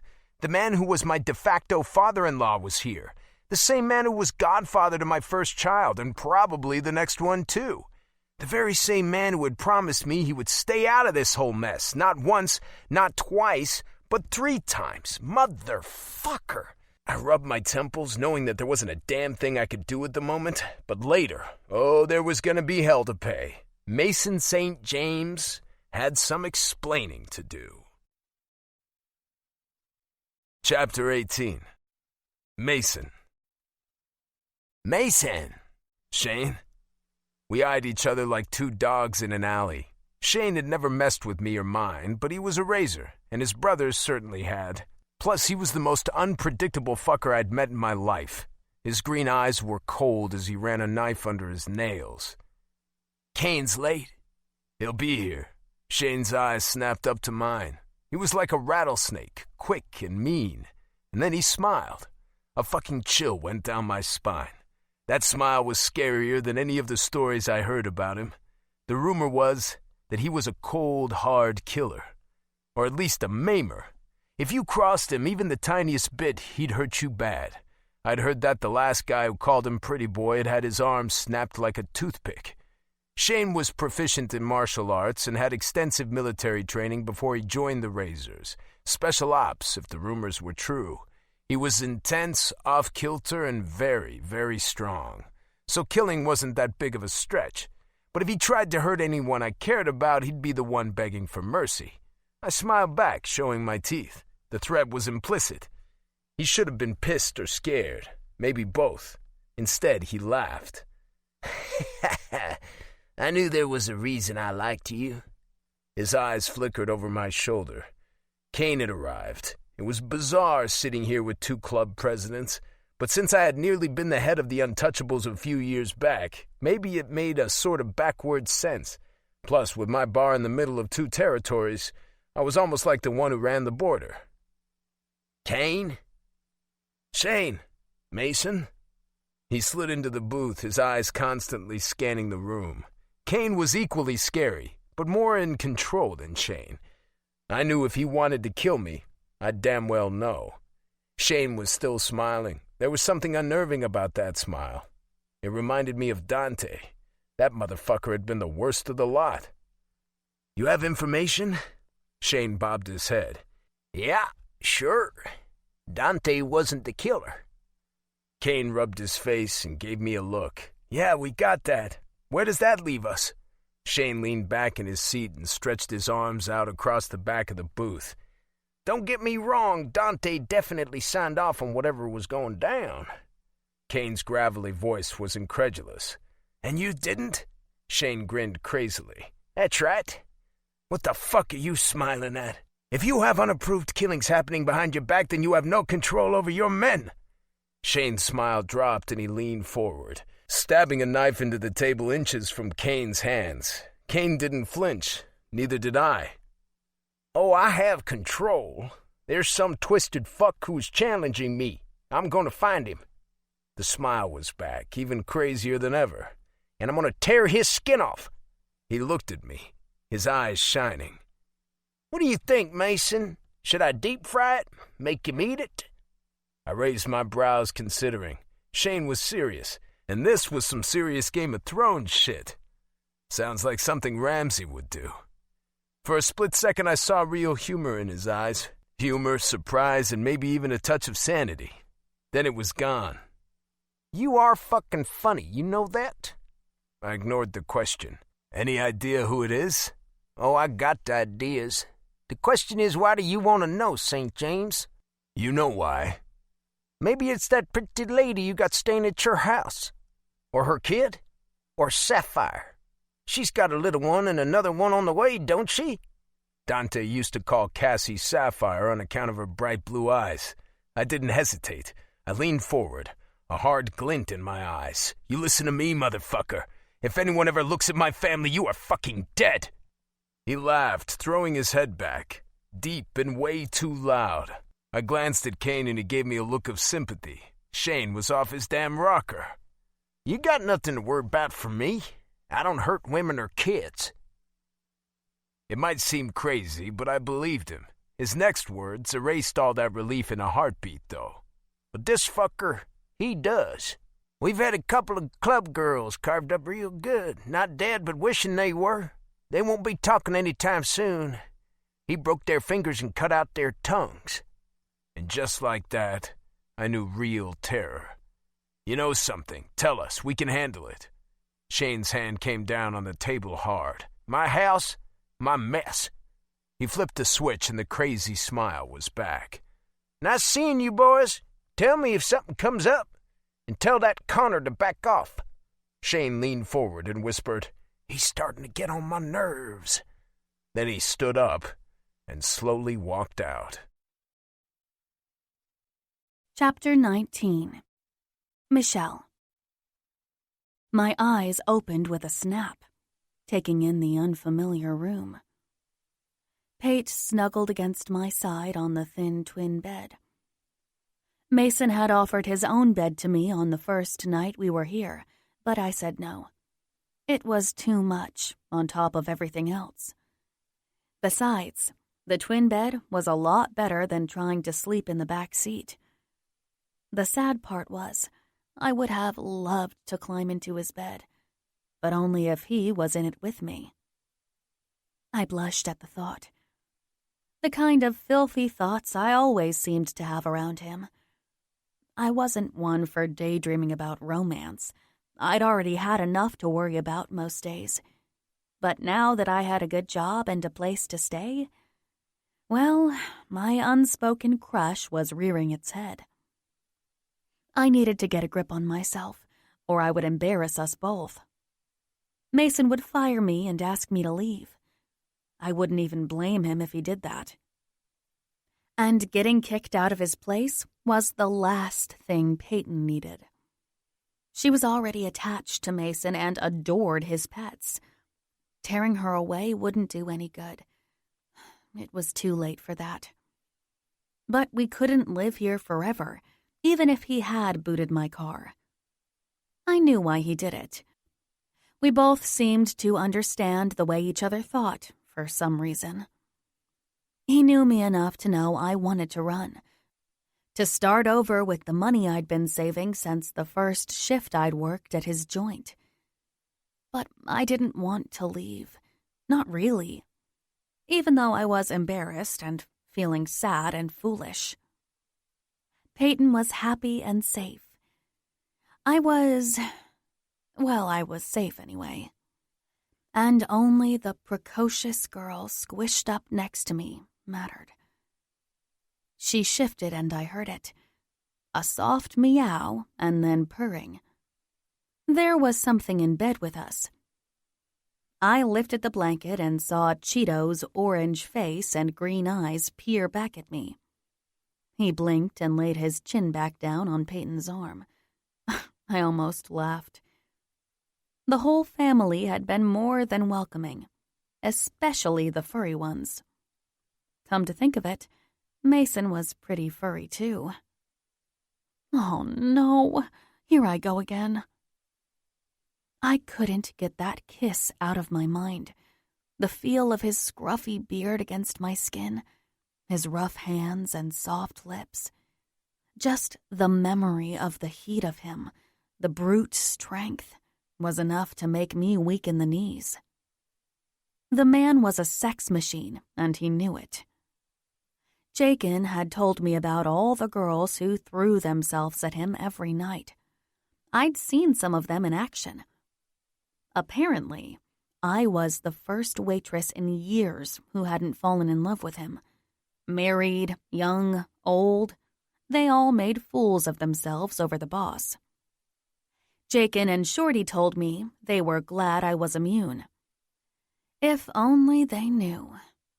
I was just as ridiculous as the rest of them, maybe worse, because I had more than a crush. I really thought I was falling in love with him, and it scared the heck out of me. Mom? I kissed her forehead. Good morning, Buttercup. You have a little friend under the covers. She giggled and pulled the blanket down enough for Cheeto to blink at us. I thought you wouldn't notice. I smiled, staring at the ceiling. I am very observant. For example, I can see with my peripheral vision that you are thinking about tickling me. She held perfectly still, her outstretched fingers frozen in place. Do you know what happens to attempted ticklers? No. They get tickled. I pounced, and Cheeto leapt in the air, getting out of the way of the action. Peyton squealed and giggled as I tickled her sides without mercy. Well, I showed a little bit of mercy. I was her mom, after all.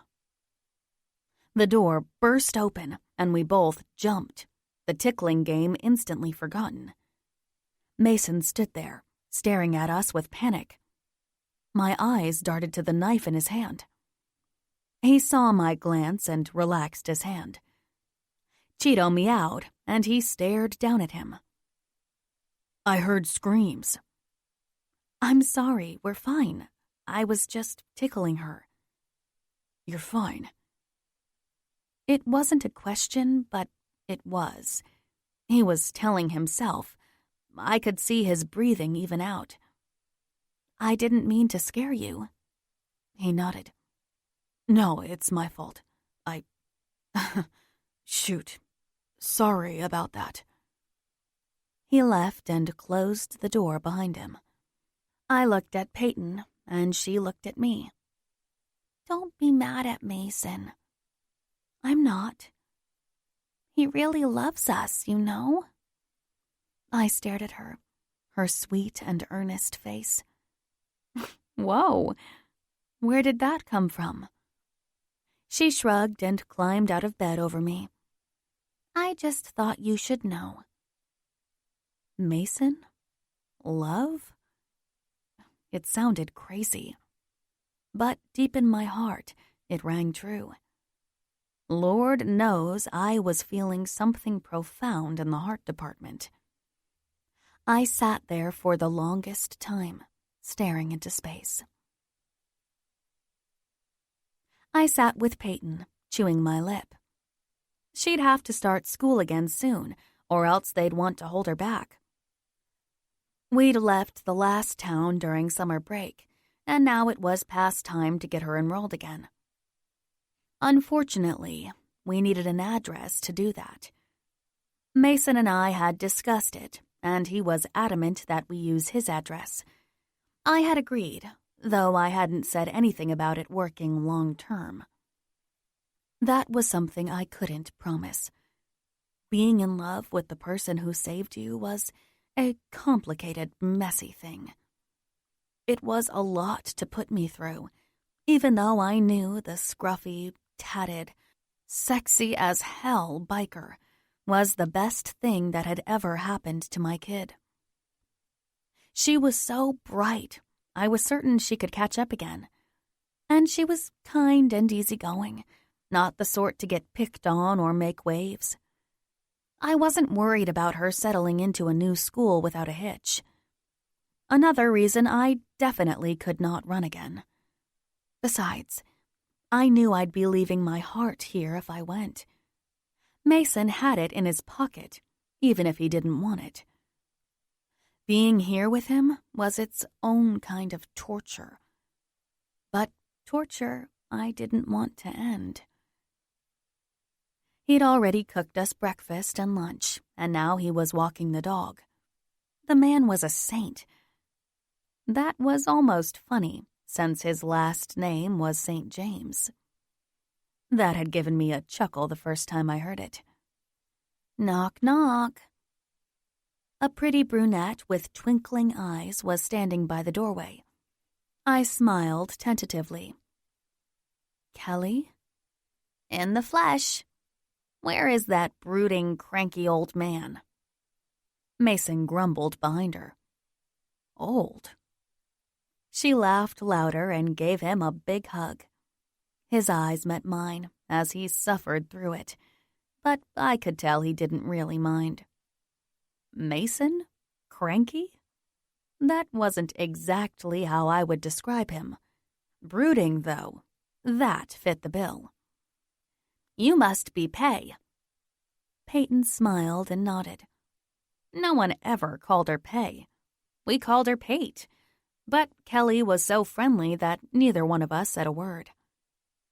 She linked arms with Mason, and I felt a flash of jealousy. We are a united front, dedicated to torturing my big brother, Connor. I glanced at Mason, startled to find his dark eyes on me already. Cassie's husband? He nodded with a faint smile. So, anything on the agenda? She'll be starting school next week, we hope. So no real homework, though I'd like her to get outside a bit. She'll spend the entire day with her nose in a book if you let her. Mom! It's true, Button. Kelly sat at the table with us, leaning forward conspiratorially. I read a lot, too. She winked at me. Romance novels mostly, but that counts, right? I nodded eagerly. I loved books, too. But Pate was next level. The girl was reading stuff most kids read in high school or college. She was the smartest. I couldn't be prouder, especially under the circumstances. Mason cleared his throat. You ready? I nodded and pressed a kiss to Peyton's head. Just let me grab my bag. I ran down the hall and grabbed my bag and jacket. Then I ran back. Mason's eyes caught mine and held them. Kelly waved us off, calling out as we walked down the driveway to Mason's truck. You two are coming to my party Friday, right? Party? Birthday party. She wiggled her eyebrows at me. I'm turning 21. Mason shook his head. Better not let Con know what you want for your birthday, young lady. She giggled. He won't know if you don't tell him. I climbed in the truck. I fastened my seatbelt and looked questioningly at Mason as he got behind the wheel. What does she want? Something she definitely should not have. He glanced at me, turning on the ignition. Trouble is, it wants her, too. It? He gave me a smoldering glance. Not it. He. Oh. Who? Someone who is not good for her. Connor has kept him away for the most part, but it's only a matter of time if you ask me. And you know him? He nodded, pulling out into the street. He's the Prez. Chapter 20. Mason. Long, elegant legs stretched out beside me. Shiny, sweet-smelling hair. Curves that wouldn't quit. I tried not to look, but she was right there. So close I could reach out and touch her. My cock was hard and aching already. And this was just the ride to work. We still had a shift and a half before dinner time, and even then I'd be in constant, unbearably close contact with the woman I wanted, but could not have. It was going to be a long, hard fucking day. Pun intended. At the same time, I relished it. I didn't want her out of my sight for a moment, not just because I wanted her, or even because I feared for her safety. I wanted my eyes on her because she was like gravity to me. She kept my world from toppling over and my insides from spilling out. Just her presence alone was enough to keep me sane. I didn't really want to live in a world without Michelle Buchanan, not to mention that amazing kid of hers, so sweet and smart and kind, even with everything they'd been through. I was already way too attached to them both. Hell, I'd basically forced them to move in with me. I knew she thought she was imposing. I knew she wanted to move out. I knew she even thought I'd rejected her back there at the jar. None of those things were true. In fact, it was the opposite. And she sure as shit was not leaving me. So the boots stayed on her car and she stayed under my roof. Sure, it wasn't ideal. If it was an ideal world, she'd be in my bed every damn night. For fucking ever. As it was, I had to keep her safe and alive. Give Peyton a chance to thrive. Legally, they were living with me now, and that was exactly what I would tell the school when we signed Paid Up. I would pick her up and drop her off every damn day. Probably drive past the school a couple times to watch for trouble, too. I smiled a little at the thought. I had Michelle almost right where I wanted her. Once Paid started school, she was mine. They couldn't up and disappear on me then. Not that it would change a damn thing. I'd find them, wherever they went. I just didn't want to risk that happening. Michelle was mine, even if it wasn't true in the biblical sense of the word. She was mine where it counted. We pulled in and she popped out of the truck. Those long legs of hers a thing of beauty as they slid to the ground. Thanks, Mason. You don't have to thank me, I smiled. I'm the one who locked down your car. She blinked at me. Oh, right. Are you going to unlock it? My smile faded. No need. If you go anywhere, I'll take you. You want to go shopping or something? She shook her head and I cursed myself. Of course she didn't want to go shopping. They were barely scraping by after months of being flat broke. It made me get angry all over again. She should go shopping, damn it. She would. Girls like doing things like that, and she needed new clothes. I was an ass for not thinking of it. Kelly will take you. There's no need. Please, just forget it. I bit my tongue, but I had a lot to say about that. She was saving every penny for Peyton. I knew she was, just like she'd only eaten scraps for so long. Well, I was going to take care of that. I pulled out my phone, staring as Michelle walked gracefully to the front door. I texted Cass and Kelly.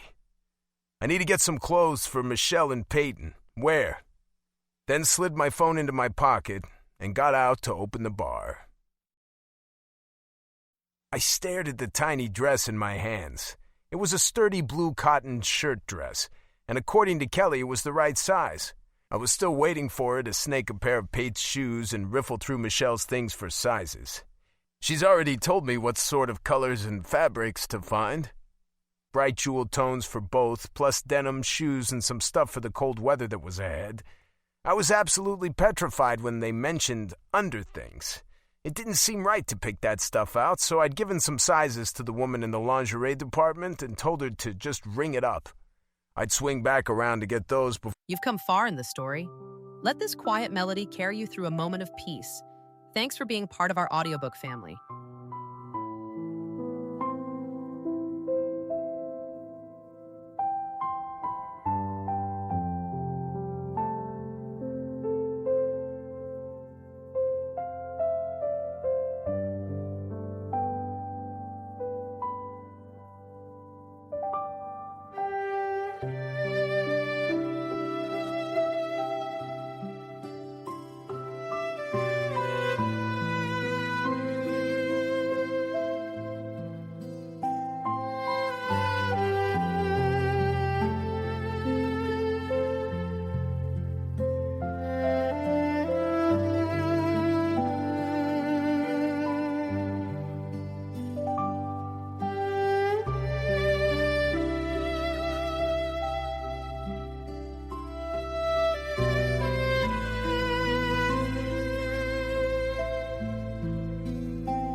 before I went back to the bar for the dinner shift, and I would resist the urge to paw through the bag and stare at all the lacy stuff like a pervert. A studded denim miniskirt caught my eye across the aisle in the misses department. Michelle was slight, so Kelly had to look there as well as in the regular women's department. I was trying not to go overboard and just get some basics, but I could feel myself getting carried away. I took the dress, carefully laying it over my arm, and crossed over to the denim skirt. I held it up, my mouth suddenly dry. It was short, but not obscene, and I knew Michelle would look incredible in it. Of course, seeing her wear something that revealing might do me in, but I'd die a happy man. I put it over my arm with the dress for Pate and headed to the counter. Will that be all, sir? No, I made a list. I handed it over and the salesgirl nearly lost her mind with glee. And these are the sizes? As far as I know. So nothing final sale? What does that mean? Stuff that can't be returned? Doesn't matter, they won't be returning unless it doesn't fit. Oh, it even says what sort of colors they look good in. Blue for the little girl and blue or green for the adult. She looks good in anything. Aww. The salesgirl smiled at me with a melting look and I groaned. She had some romantic notion in her head, clearly. I had to admit she had a good eye, though. Pate got a whole new wardrobe from shirts to sweaters and skirts and jeans. The girl found a simple navy jacket that would work over everything, and I grabbed a matching tartan scarf, hat, and gloves to go with it. We even made sure to get socks and some cute little patterned tights. Sneakers, loafers, and one pair of dress shoes, too. None of it was all that expensive, not that it would have stopped me. Then we got back to the ladies' department. What color are her eyes? Hazel, I answered without hesitating, but more green than anything else. That earned me another giggle. I was making a damn fool of myself. The truth was, I didn't really mind. I was a fool when it came to Michelle. She had me even if she didn't want me. Hook, line, and sinker. Getting clothes for Peyton and Michelle made me feel like I was doing something proactive, taking care of my girls, and I hoped they'd be pleased. I knew Peyton would, but I wasn't so sure of her mom. I was overstepping without a doubt, and I was sure Michelle would have something to say about it. All the same, I didn't stop the salesgirl from picking out a few things that were sexy as hell. Of course Michelle would look sexy in a paper bag, but that was beside the point.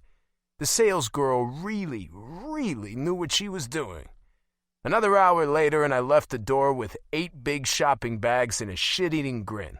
Yeah, I'd overdone it.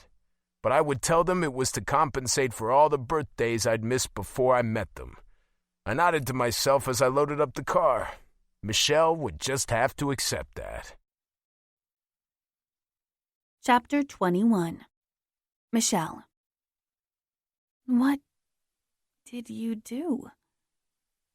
I was sipping my coffee, staring bleary-eyed at Mason as he laid out bag after bag of new clothes.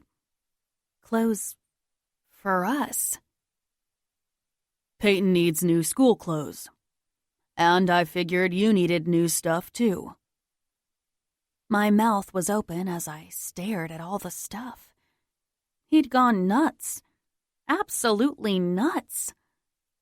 But it was also the sweetest thing I'd ever seen in my life. I swallowed, all my unrequited feelings coming to the surface in a rush of warmth. Hell, they were leaping out, making me want to throw myself into his arms. I can't afford all that, Mason. He shrugged. You saved my ass at the bar. I don't pay you enough. You pay just fine. Well, it doesn't matter. I got a huge discount, but it's all final sale. Can't return it anyway. My heart was pounding. He was lying about that last part. I could tell by the way his eyes shifted away. He wasn't going to let me return it. Why, oh, why had he done this extraordinary thing? Mason, it's not right for me to accept this. Accept what? Oh, did you go shopping, Mason? Darn it. Now Pate had seen the bags. Thought you could use some nice things for your new school. Her eyes absolutely lit up. Mason had me, and he knew it. They both looked at me with puppy dog eyes. Maybe your mom wants to approve everything first. I rolled my eyes and gave up. I would try and return whatever he got me. If it was all final sale, then I'd just have to find a way to pay him back. And Pate did need new clothes. A little confidence couldn't hurt, considering how rough the past 6 months had been. Scratch that, the past few years. We'd basically been struggling ever since my folks had made me leave. Peyton didn't know how easy things could be with a little money. A whole new wardrobe was an unthinkable luxury, and the kind of thing I'd always dreamt about giving her. At least, that was what I dreamt about giving her before we could barely afford to eat. Hearing your child's stomach rumble was an all-time low. That sort of situation shifted your priorities in a hurry. Go ahead. She squealed and ran for the bags. Mason held up items for her approval. She especially loved the brown corduroy skirt and gray tights with a bright blue sweater. I knew she would look amazing in that. Everything he'd chosen was perfect. What about you, Mom? I shook my head rapidly. I was on the verge of tears, and I didn't want either one of them to see it. I'll be right back. Mason followed me down the hallway. I was about to disappear into the bathroom so I could cry in peace and quiet when his hand gripped my shoulder and turned me around. Michelle. I couldn't have told you why I was crying exactly. Maybe because he'd done what I hadn't been able to. Maybe because he was so damn good. I'll pay you back. Somehow. I took a deep breath, trying to steady my nerves. I will. I don't give a damn about the money. I wanted to do it. I nodded and looked away, trying to escape before my face crumpled. He let me go. I paused at the bathroom door. Thank you. Chapter 22. Mason. I'd made her cry. The person I wanted to protect and impress. I wanted her to see me as a provider. I wanted her happy. The sound of her sobs through the bathroom door just about tore me up inside. Michelle! I leaned against the door, wanting to tear it down and go to her. I wanted to hit something, too. I felt like a giant ass, and that was the truth of the matter. Shell! I'm fine. I'll just, be out in a minute. I closed my eyes and put my back to the door. I was waiting. I was going to talk to her. I had to. The sobs subsided a bit, and the sniffling started. I almost smiled when I heard her honk her nose a few times. She was so damn cute. Even her boogers were adorable. Silence. Are you still out there? What do you think? Silence. Come out. Why? Because I'm fucking sorry. You didn't do anything wrong. I'm not used to people being so nice. I cursed, rubbing the back of my neck. That tore me up inside. She hadn't been shown a lick of kindness from this world. It took me, a caveman who wanted to tie her to the bed, to show her a little kindness? And that's what made her cry. Are you still there? I nodded, and then muttered yes when I realized she couldn't see me through the damn door. I was an idiot. Love was turning me into an idiot. Love! Oh, no. God damn it, who gave you permission to fall in love, you Neanderthal? Are you still out there? I kept silent this time. I just waited. The door creaked open beside me, and I smiled grimly. She peeked her head out. That's when I pounced. Back into the bathroom we went. I grabbed her face, holding her tightly. She stared up at me, red nose and swollen eyes, her lips parted. She was so fucking beautiful it hurt to look at her. Stop. Thanking me. And then I kissed her. She gasped against my lips. I plunged my tongue into her mouth roughly, with no sweet words, without permission. Everything I Do? I kissed her between each word, pressing my lips into every inch of bare skin I could find, her neck, her ears, her collarbone. Is because I want to. I felt her hands come up and touch me. She wasn't pushing me away, though. She was gripping my jacket and pulling me closer, touching me.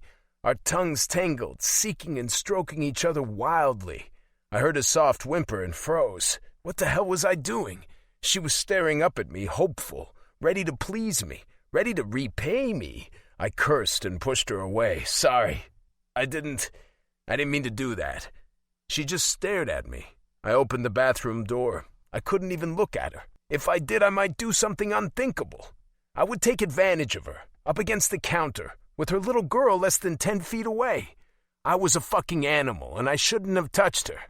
I'm going out. There's stew in the fridge. Just heat it up. I didn't say what we were both thinking. I didn't say it, but she knew. That she should be in bed with the door locked before I got back. Chapter 23. Michelle. Again. He'd kissed me again. That couldn't be a fluke. He must like me, at least a little. I couldn't figure out why he kept pushing me away, though. Maybe he didn't know why he liked me, or he didn't want to feel the way he did, or he liked someone else, too. Ugh, that hurt. Jealousy cut into me like a knife. I didn't want to think about that. Besides, there were zero signs of a female presence in his life, other than Cassandra and Kelly, who were like family to him. I squeezed my eyes shut and pulled Peyton into my side.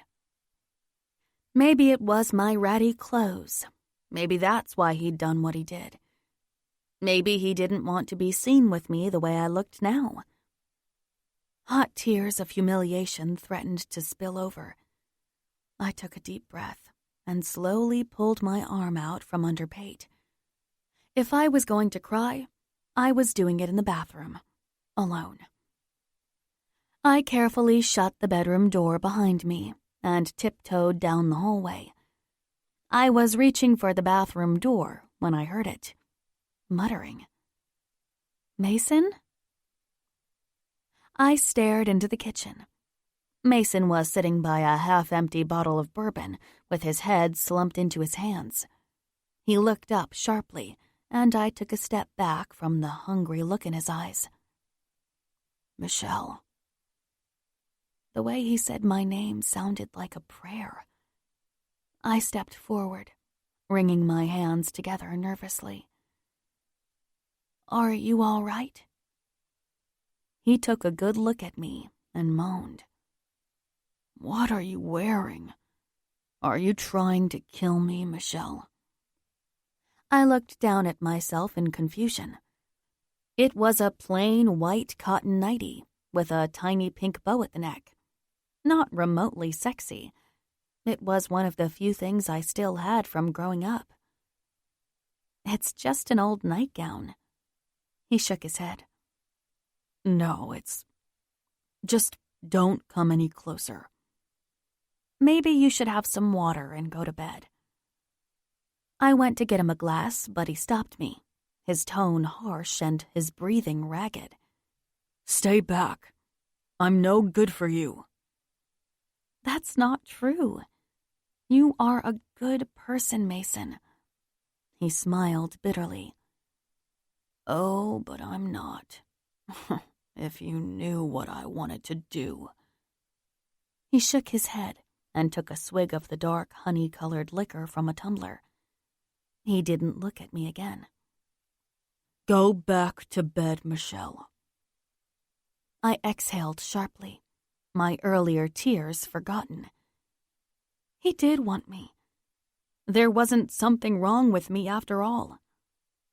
For some reason, this incredible man thought he wasn't good enough for me.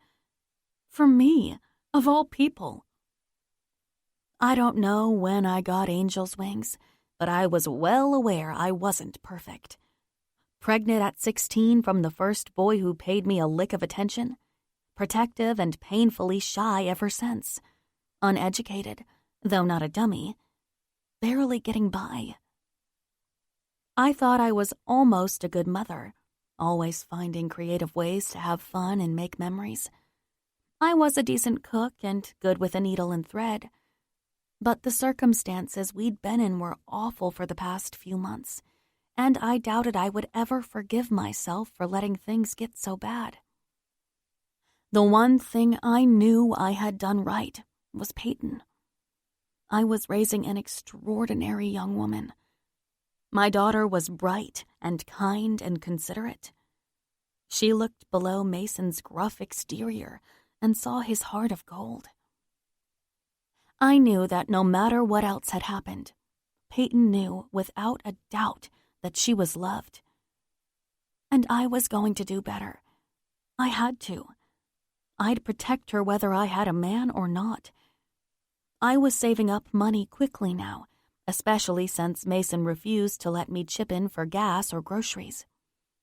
But this, whatever this was happening between Mason and I, this was something else. I wanted Mason as a man. My body ached for him whenever he was nearby. But it was more than that. It wasn't just for myself that I wanted him. I knew he was already becoming like a father to my girl.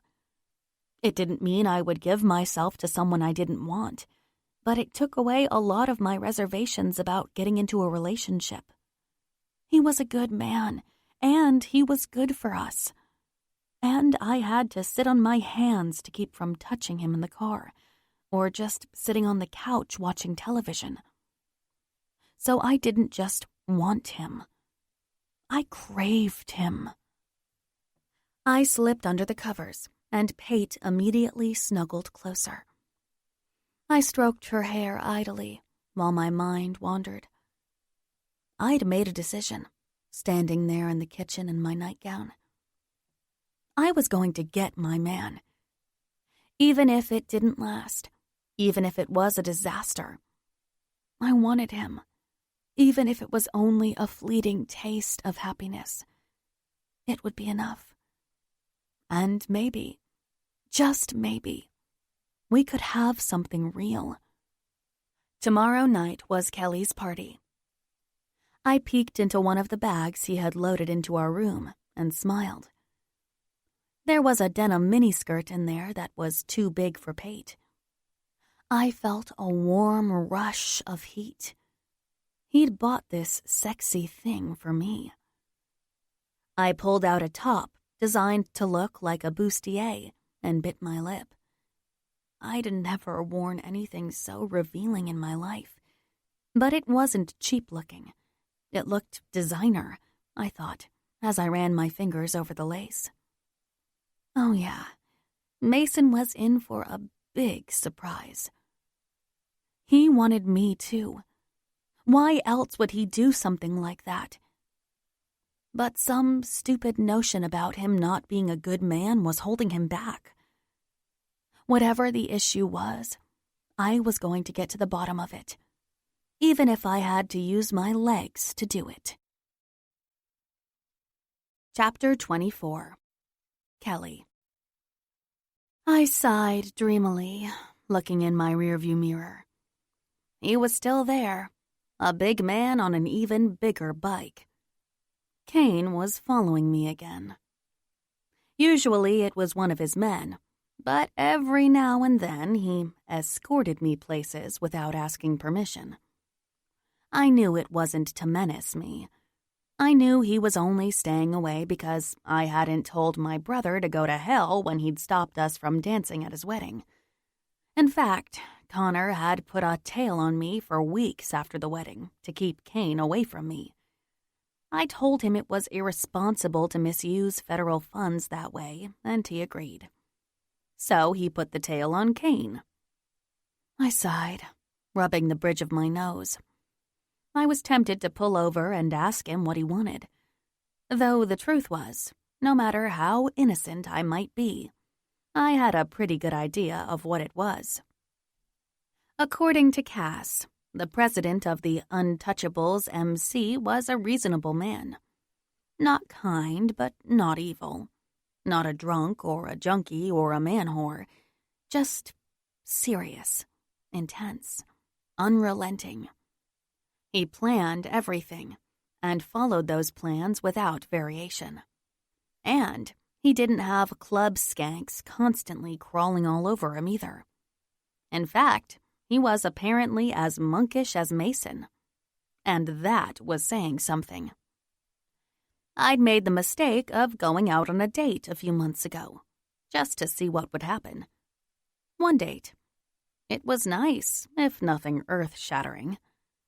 My date called me the next day and said he couldn't see me again.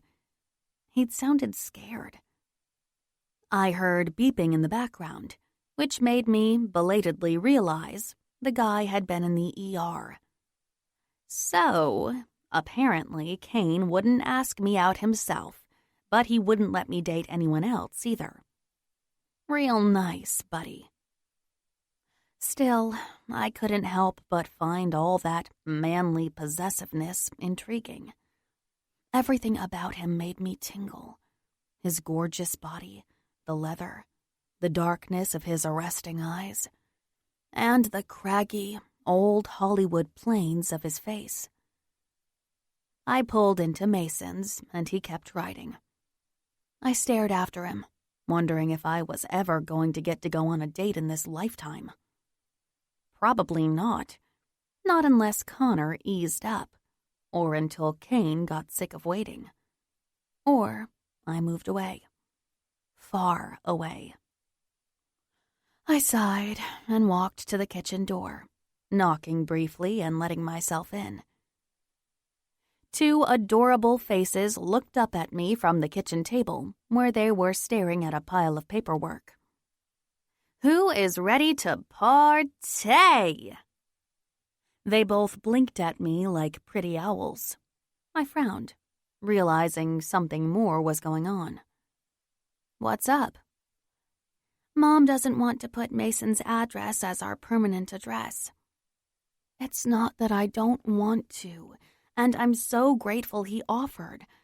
But we might be getting an apartment soon, and... Michelle trailed off, and my heart constricted. She looked so lost. And I knew Mason would never let her leave anyway. The man was clearly in love with her.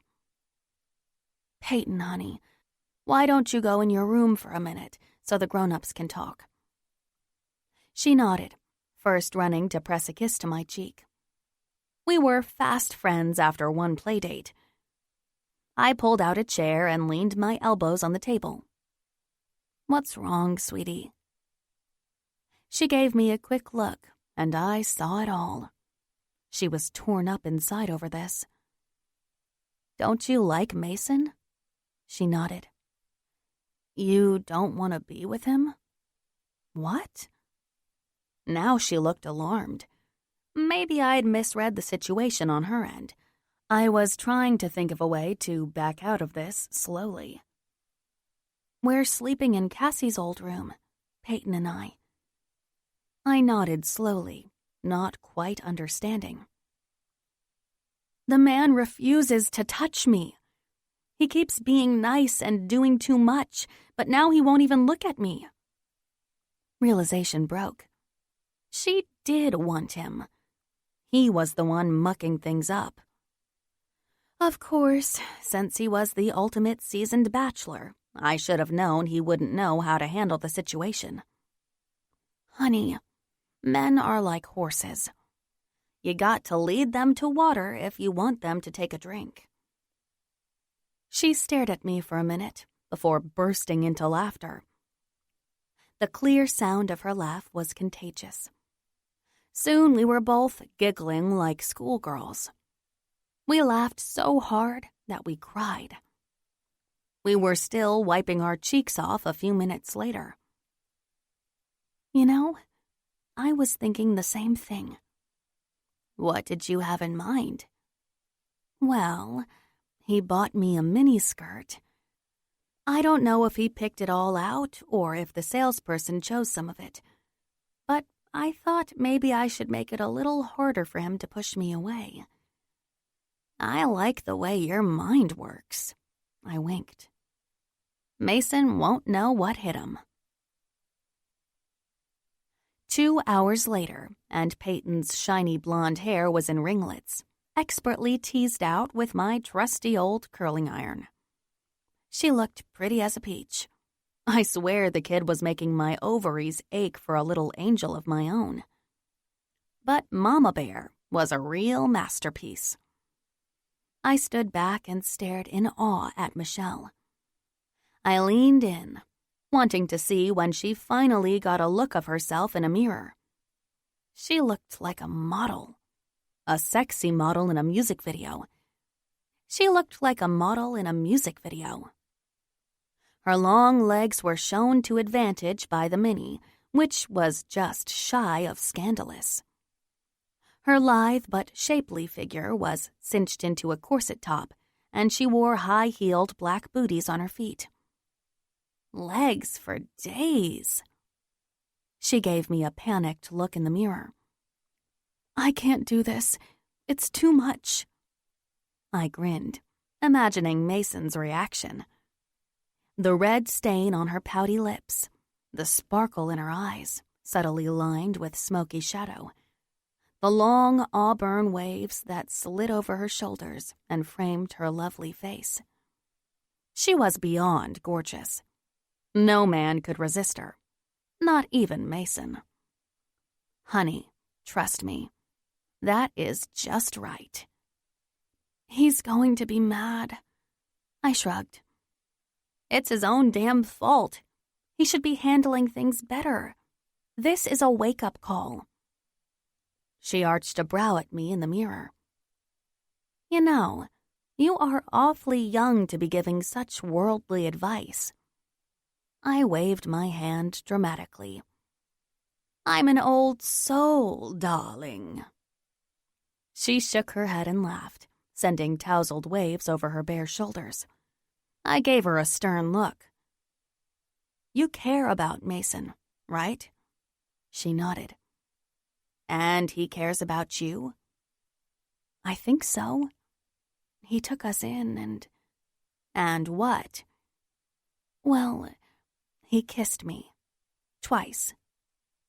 I rubbed my hands together. This was getting good. Oh, he did he? Yes, but he pushed me away after. You won't repeat that, will you? I shook my head. Never. Are you sure about this? Because I think I'm in love with him. The heartbroken look on her face nearly did me in. She was such a sweet girl, and Mason deserved someone good. Both Cassie and I thought so, and worried about him constantly. We'd just never imagined anyone this good for him. Angels were a little hard to come by when you spent your time in a honky-tonk bar. All you need is a halo. Huh? I smiled. Nothing. Okay, Mish, let's do this. Mish? She smiled at me nervously. I like it. Peyton wolf whistled when her mom came into the kitchen. Michelle almost bolted, but together, Peyton and I managed to drag her out to my car. Now, it's my birthday, so I will be having an adult beverage or two. You guys are going to need Mason to drive you home. That, or you sleep over with the rest of us. I gave them a conspiratorial smile. Which sounds like fun if you ask me. They giggled as I turned the ignition and pulled out into the road. I couldn't stop smiling, already imagining the fireworks coming out of Mason's ears when we walked in. I was practically rubbing my hands together with glee in anticipation. Like I told Michelle, it was his own damn fault. Chapter 25. Mason. Nobody should ever be this pregnant. Cassie moaned, her hand on her belly. I shook my head, popping a flaky little square into my mouth. The food was good. I nursed a beer. I'd only have one since I was driving the girls home later. That's good. It tastes like, cheese? You like? Connor's been baking. I choked back a laugh, which earned me a glare from the kitchen. Con was, in fact, wearing an apron as he served snacks and drinks to the partygoers. Kelly still lived at home with their mom, so that's where the party was. Con looked right at home in the pristine suburban mid-century home. He should, since he grew up here. Come to think of it, he also looked at home in the rustic but luxurious cabin Casson he lived in, all the way up in the hills. He kind of looked at home at the mason jar, too. The man was a damn chameleon. We exchanged dirty looks and went back to ignoring each other. I liked the son of a bitch, but I'd never tell him that. Had to keep him on his toes so he didn't start slacking off with my little girl. I caught her hiding a smile and realized she was onto me. He likes you too.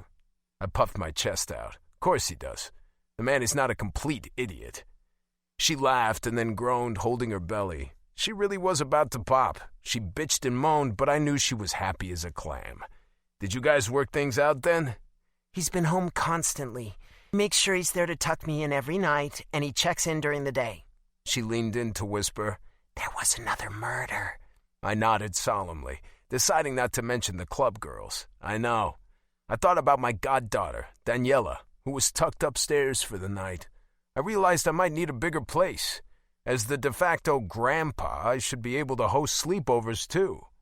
The door opened and I heard Kelly's voice. People shouted happy birthday and rushed to hug her, but I wasn't looking at her. I was looking at the vision in the doorway behind her.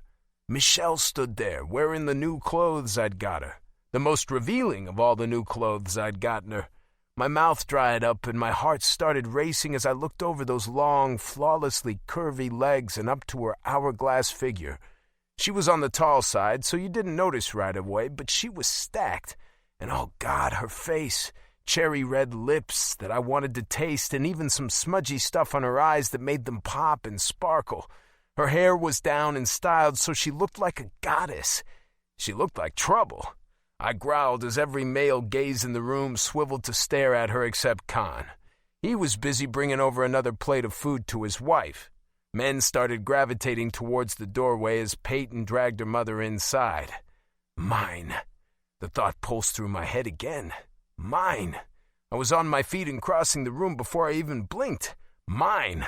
I wanted to tear the skimpy clothes off her. I wanted to bury my hands in her hair and kiss her for days. I wanted to do a whole hell of a lot more than that. But I didn't do any of those things. Instead, I grasped her arm and marched her back out of the house and onto the front porch. Mason, what are you doing? I let go of her and grit my teeth. My cock was pulsing with need, and I hadn't even kissed her yet.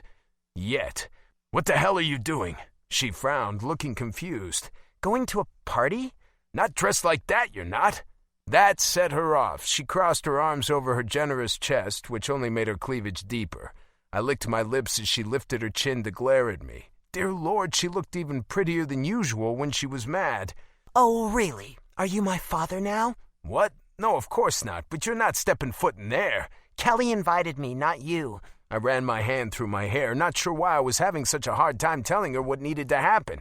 I'll take you home. You can change and then we'll come back. Don't be ridiculous. It's 20 minutes away. You're the one who looks ridiculous. She froze. Her pretty lips parted in surprise. Then her eyes darted away, but not before I saw the hurt I'd caused. I'm sorry if I embarrassed you with my clothes, but you are the one who bought them for me. Michelle, wait just a minute. The door slammed in my face.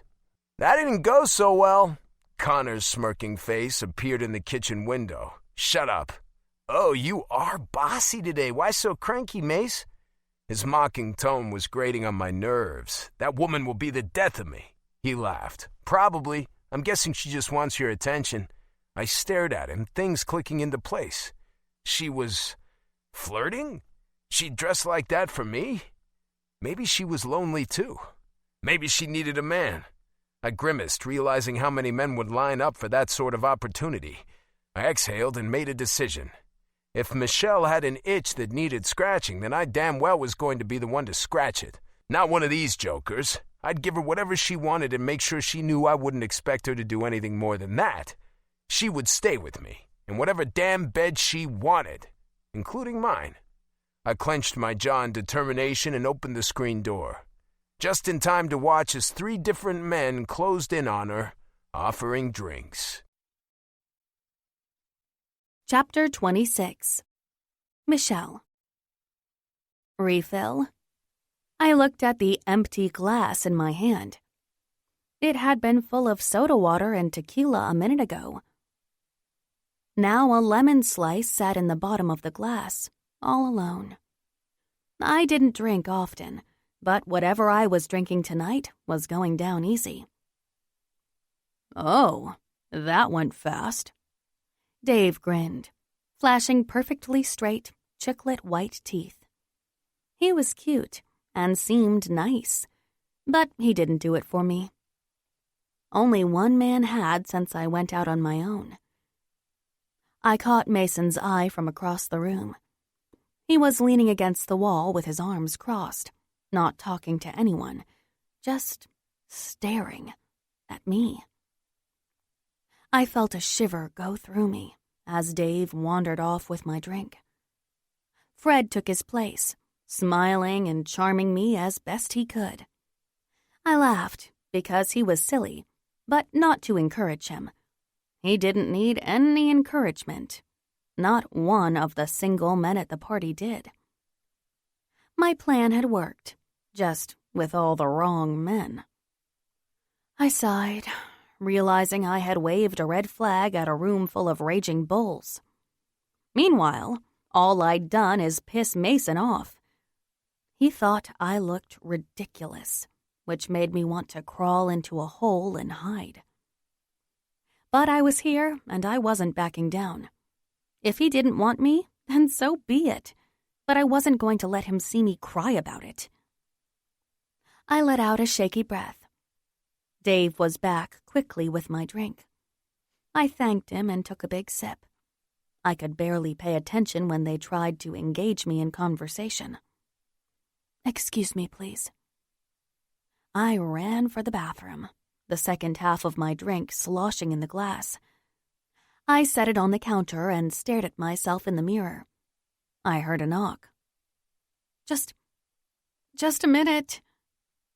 I tried to make myself sound normal, but I wasn't normal. I was tipsy, which was rare for me, and I was on the verge of tears. I spun when I heard the door open. "I said I'd be out in a minute." Mason was slipping inside and locking the door behind him. My mouth opened in surprise. "What are you doing?" He took a step towards me, then another, until he was flush against me, my back pressing into the countertop behind me. I lifted my chin. "Are you going to tell me I look ridiculous again?" His thumb came up and brushed my bottom lip. He was staring at my mouth in a way that made my insides flutter. But I wouldn't be charmed into forgetting what an ass he was being. "No." Well, that's a relief. I was thinking I should try and find a clown nose or... His mouth came crashing down on mine. I froze for a split second, surprised as hell. I realized my plan must have worked and melted into him. He cradled my head tenderly in his hands, slanting his mouth over mine this way and that. His hands were gentle, but his mouth was not. I felt like I was being eaten, but it didn't hurt. Like I was being absorbed, but I could still feel everything. That's how insistent he was, how close. Everything he did was to try and get closer. Finally, he tore his lips away. He didn't move away this time, though. I could feel his arousal pressing against my belly. It was big and hard and burning into me where it pushed against me eagerly. He was brazen. He was not pulling back this time. He was not pulling back. You don't look ridiculous. I'm the one who is ridiculous. No, you're not. Yes, I am.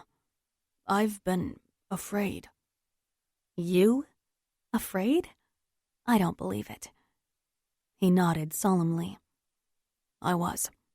I didn't think I was good enough for you. But you are. No, I'm not. But I don't care anymore. I can't do the noble thing. I'm weak when it comes to you. I drew in a breath. I was afraid to hope, afraid to let my feelings show. What does that mean? It means Peyton has that room all to herself. My eyes got wide. It was one thing to give us a place to crash. It was something else entirely to start a relationship by sharing a bed. Are you sure, Mason? Maybe we should just date first. He shook his head. I'm all in or all out. I can't wait for you anymore. I'm taking you home right now. Kelly and Cass will both be here tonight. They already made a bed up for Peyton. Oh, my. He'd really thought this through. It wasn't just the miniskirt, wasn't just sex. He wanted me. You really want this? With me? You have no idea how badly. I've been fighting this from the moment we met. He smiled wryly. I lost that battle. I inhaled sharply as he tipped my head back and told me to open my lips. Slowly, he lowered his mouth to mine and kissed me firmly. He slid his tongue into my mouth, and I shivered with pleasure. Cold. His eyes were laughing, but warm with desire. I had to laugh. I was a little bit chilly. Is it okay if Pate stays here tonight? Kelly already made up the trundle. I stared at him. His fingertips traced my collarbone. I was having trouble focusing on what he was saying. I tried to concentrate, but his touch was too distracting. His fingertips sent shivers coursing through me in every direction.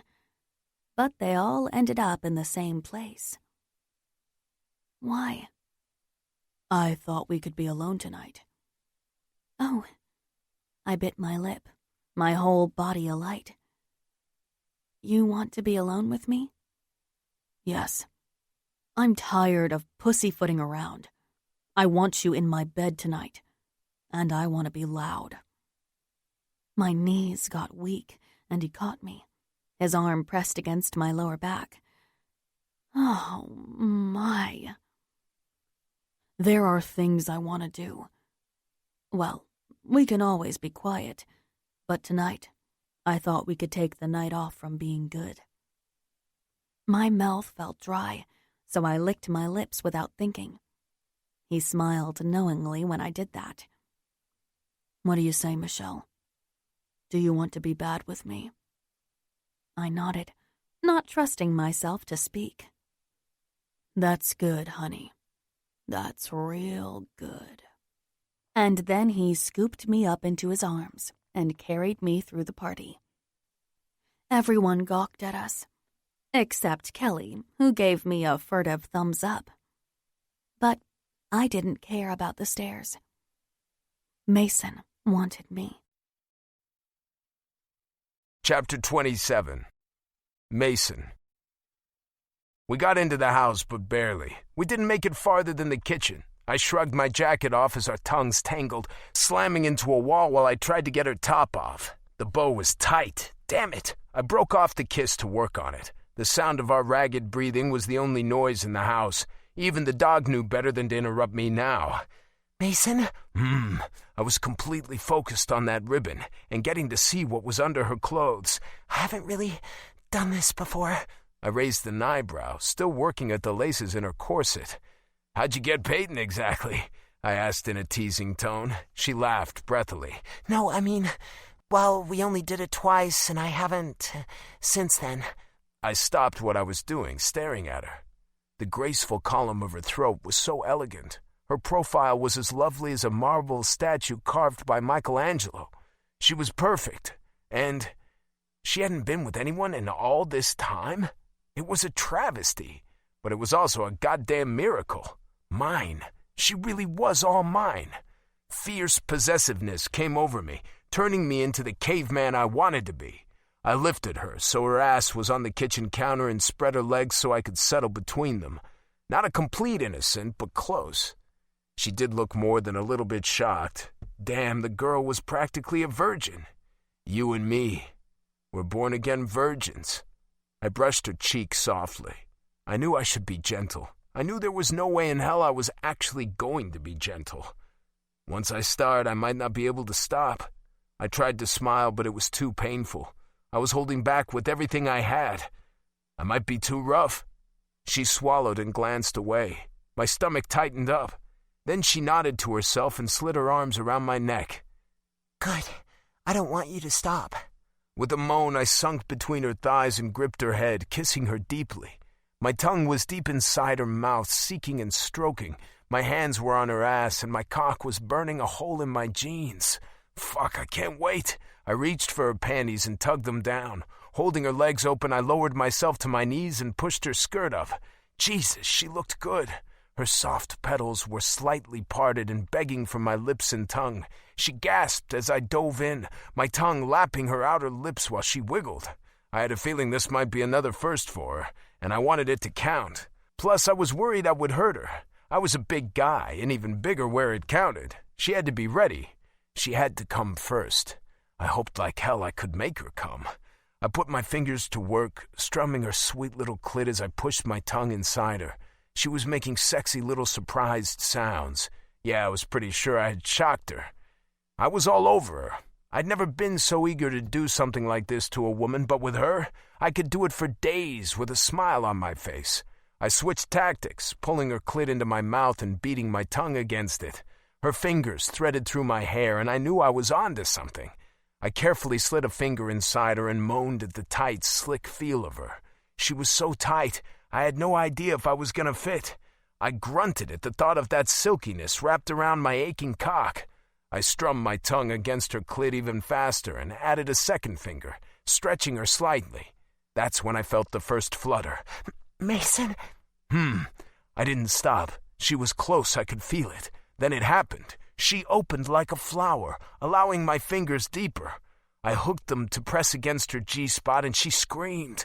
Oh yeah, she was coming hard. I didn't ease up. I needed her soft and pliant. I knew there was no way we were making it to the bed. I looked up and saw a beautiful sight. Michelle's eyes were closed and her head was thrown back. She was visibly shaking from the force of her orgasm. And she looked fucking incredible with her skirt hoisted around her waist and her tits pushed over her top.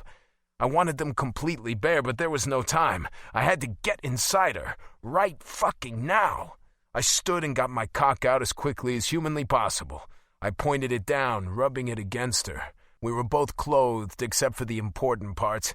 It was somehow even more filthy than being completely fucking naked.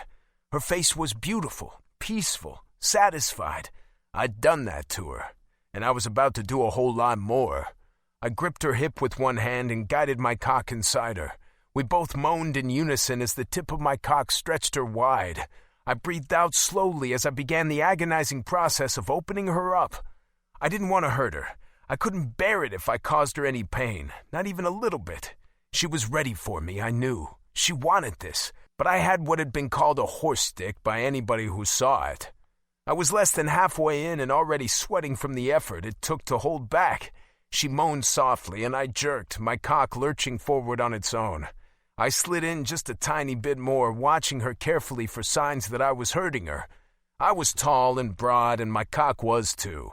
I was careful as fuck as I gritted my teeth and started to saw my shaft in and out of her hot, tight pussy. Mother of God, she felt good. I groaned and eased in a bit further. I stared down at our bodies where they joined and decided a little clit rubbing was called for.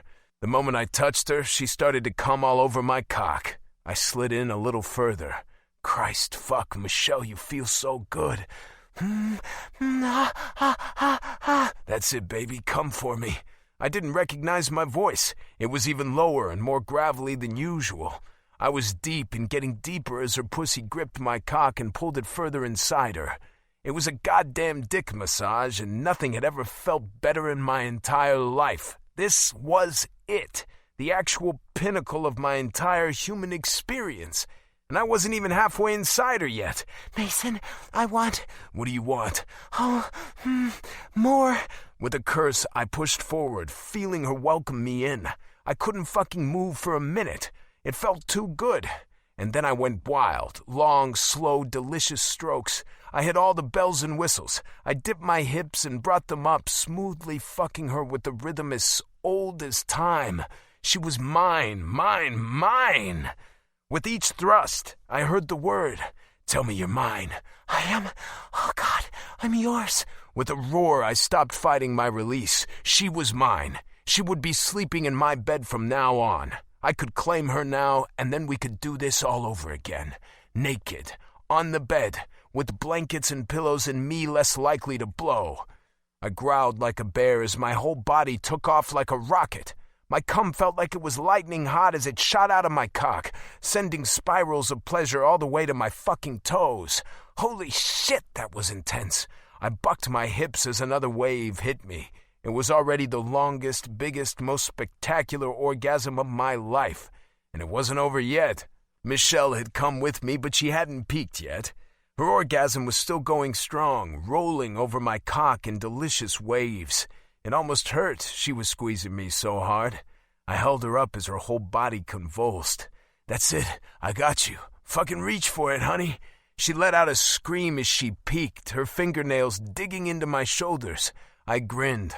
I hoped to have claw marks up and down my back by morning. I brushed her hair away from her beautiful face as she trembled in my arms. The most intense and amazing sex of my life, and we both had our damn clothes on. My God, woman, you are incredible. She was trying to catch her breath. I didn't want it to leave her, but I realized I should probably pull out. I did it really slow and noticed something crazy. My cock hadn't really softened at all. In fact, it felt like it had grown another damn inch. Jesus, Michelle, what are you doing to me? Did I do something wrong? I took her face in my hands and kissed her hard and fast. Christ, no, woman. I'm still hard.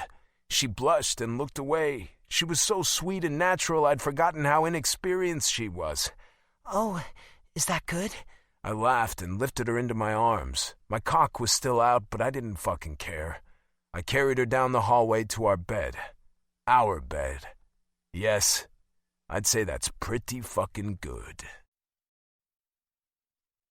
Chapter 28. Michelle. Oh, oh, oh, oh, oh. I lifted my hips, trying to meet Mason's tempo, but I was coming too hard. Mason had been fucking and licking and touching me for hours. He was very, very determined to make me come. And he was very, very good at it. I'd lost count around 8 orgasms. He seemed insatiable for me, and I felt the same way. I felt the tingle I got right before he came. It was so intense, it made my orgasm peak even higher and roll out in another wave. Christ! He buried his face in my neck as he unloaded. He shuddered violently, his hands gripping my hips tightly. I shook right along with him. He stayed inside me, unwilling to move, but careful not to crush me. Mason was a big man, tall and thickly muscled. He could have crushed me or been rough, but he wasn't. Well, he was just rough enough, demanding things from me with his hands and mouth and cock, and, good Lord, did I like it. "You okay?" He kissed my neck and rolled to the side, bringing me with him. I smiled lazily and let my eyes drift shut. We should shower. We should. I felt the rumble of his laugh in his chest. Okay, I can take a hint. Go to sleep, Mish. I wrapped one arm around him, letting my hand rest on his chest. Then I did exactly what he told me to. I'd never felt so safe in my life. Chapter 29. Mason. I flipped the French toast, wondering if I should wake Michelle yet. It was late morning and she was still conked out, but Kelly was dropping Peyton off soon, and I was pretty sure she would be embarrassed if Pate found her naked in my bed. I smiled to myself. I'd scratched her itch, but I wanted more. I wasn't just going to be her fuck buddy. She'd told me she was mine. I hoped she fucking meant it because I wanted this to work for real. I was even imagining picket fences and baby carriages. Hell, I'd put on a suit for the woman if she'd agree to marry me. I never wore a suit. Not even for funerals. Then again, I only attended those for my MC brothers, so nobody expected fancy duds. Now here I was, ready to get fitted for a monkey suit. Oh yes, I was a goner. But I was fucking over the moon about it. I don't think I'd ever been this happy in my life. Smells good. I looked over my shoulder to see Michelle leaning against the doorframe. She was wearing my t-shirt, her long legs were exposed, and her hair was tousled waves. It was pretty obvious she'd been fucked, and fucked well. God damn, but she looked good. I turned off the stove and crossed the room to get to her in a hot minute. I pulled her into my arms and kissed her deeply. God, you look beautiful. She blushed, and I threw back my head and laughed. I'd had her 6 ways from Sunday last night. I'd seen her bare ass naked from every angle. I'd buried my face in her pussy not just once or twice, but 4 times last night. I was tempted to go for number 5. I was about to get you up. Paige should be here in about a half an hour. She paled. Oh God, what am I going to tell her? I squeezed her. Tell her you're switching bedrooms. Just that? She looked worried. Maybe she thought I just wanted sex. And I did want sex, a lot of it, but I wanted more. I wanted the whole package. Tell her I'm your man. She looked startled and pleased at the same time. Damn, but the woman lit me up. I felt like a kid on Christmas morning. Well, minus the stiff prick. It's too bad there wasn't time for a quickie. You are? Michelle, don't you know how I feel about you? She shook her head no, so I kissed her long and deep. My hips started pressing into hers with a familiar rhythm. That's okay. I'll show you how I feel. I groaned as my cock started making demands. Damn, do you think we have time? I should shower. Okay, I grinned. There's room for 2 in there. She blushed again but nodded shyly. What about your French toast? I squeezed her bottom. It'll be fine. I pressed a kiss to her forehead. Everything will be fine. And at that moment, I really believed that was true. Chapter 30. Killer. It was daylight. Hundreds of people were inside the big box store I was parked behind. Maybe thousands. But back here, it was dead quiet. Perfect. The idea that people were so close, close enough to help. If only they knew. Well, that only sweetened the murder. And for me, murder was already pretty sweet. For you, Dante, I muttered, talking to myself. I exhaled and popped the trunk. The meat was inside, still wiggling. But there was no way he could scream through his thick gag. No way he could break the zip ties I'd used to tie his wrists and ankles. He was helpless, just like a little pig in a slaughterhouse. There was only one way this was ending. He was getting cooked. I rolled him onto the pavement. It looked like it hurt. I kicked him just for good measure. I'm gonna torture Bike, maybe even torture old lady. He grunted vehemently through the gag. I was tempted to cut out his tongue, but he might have a chance to scream. Snitches get stitches, I murmured to myself. Ronnie wasn't a snitch, but his brother was, and he'd been nosing around since I offed his piece of shit brother a few weeks ago. The fucker was on to me, and I didn't know how. I was a ghost. My best friend Dante had been the Razor's prez until that crazy motherfucker Shane took him out.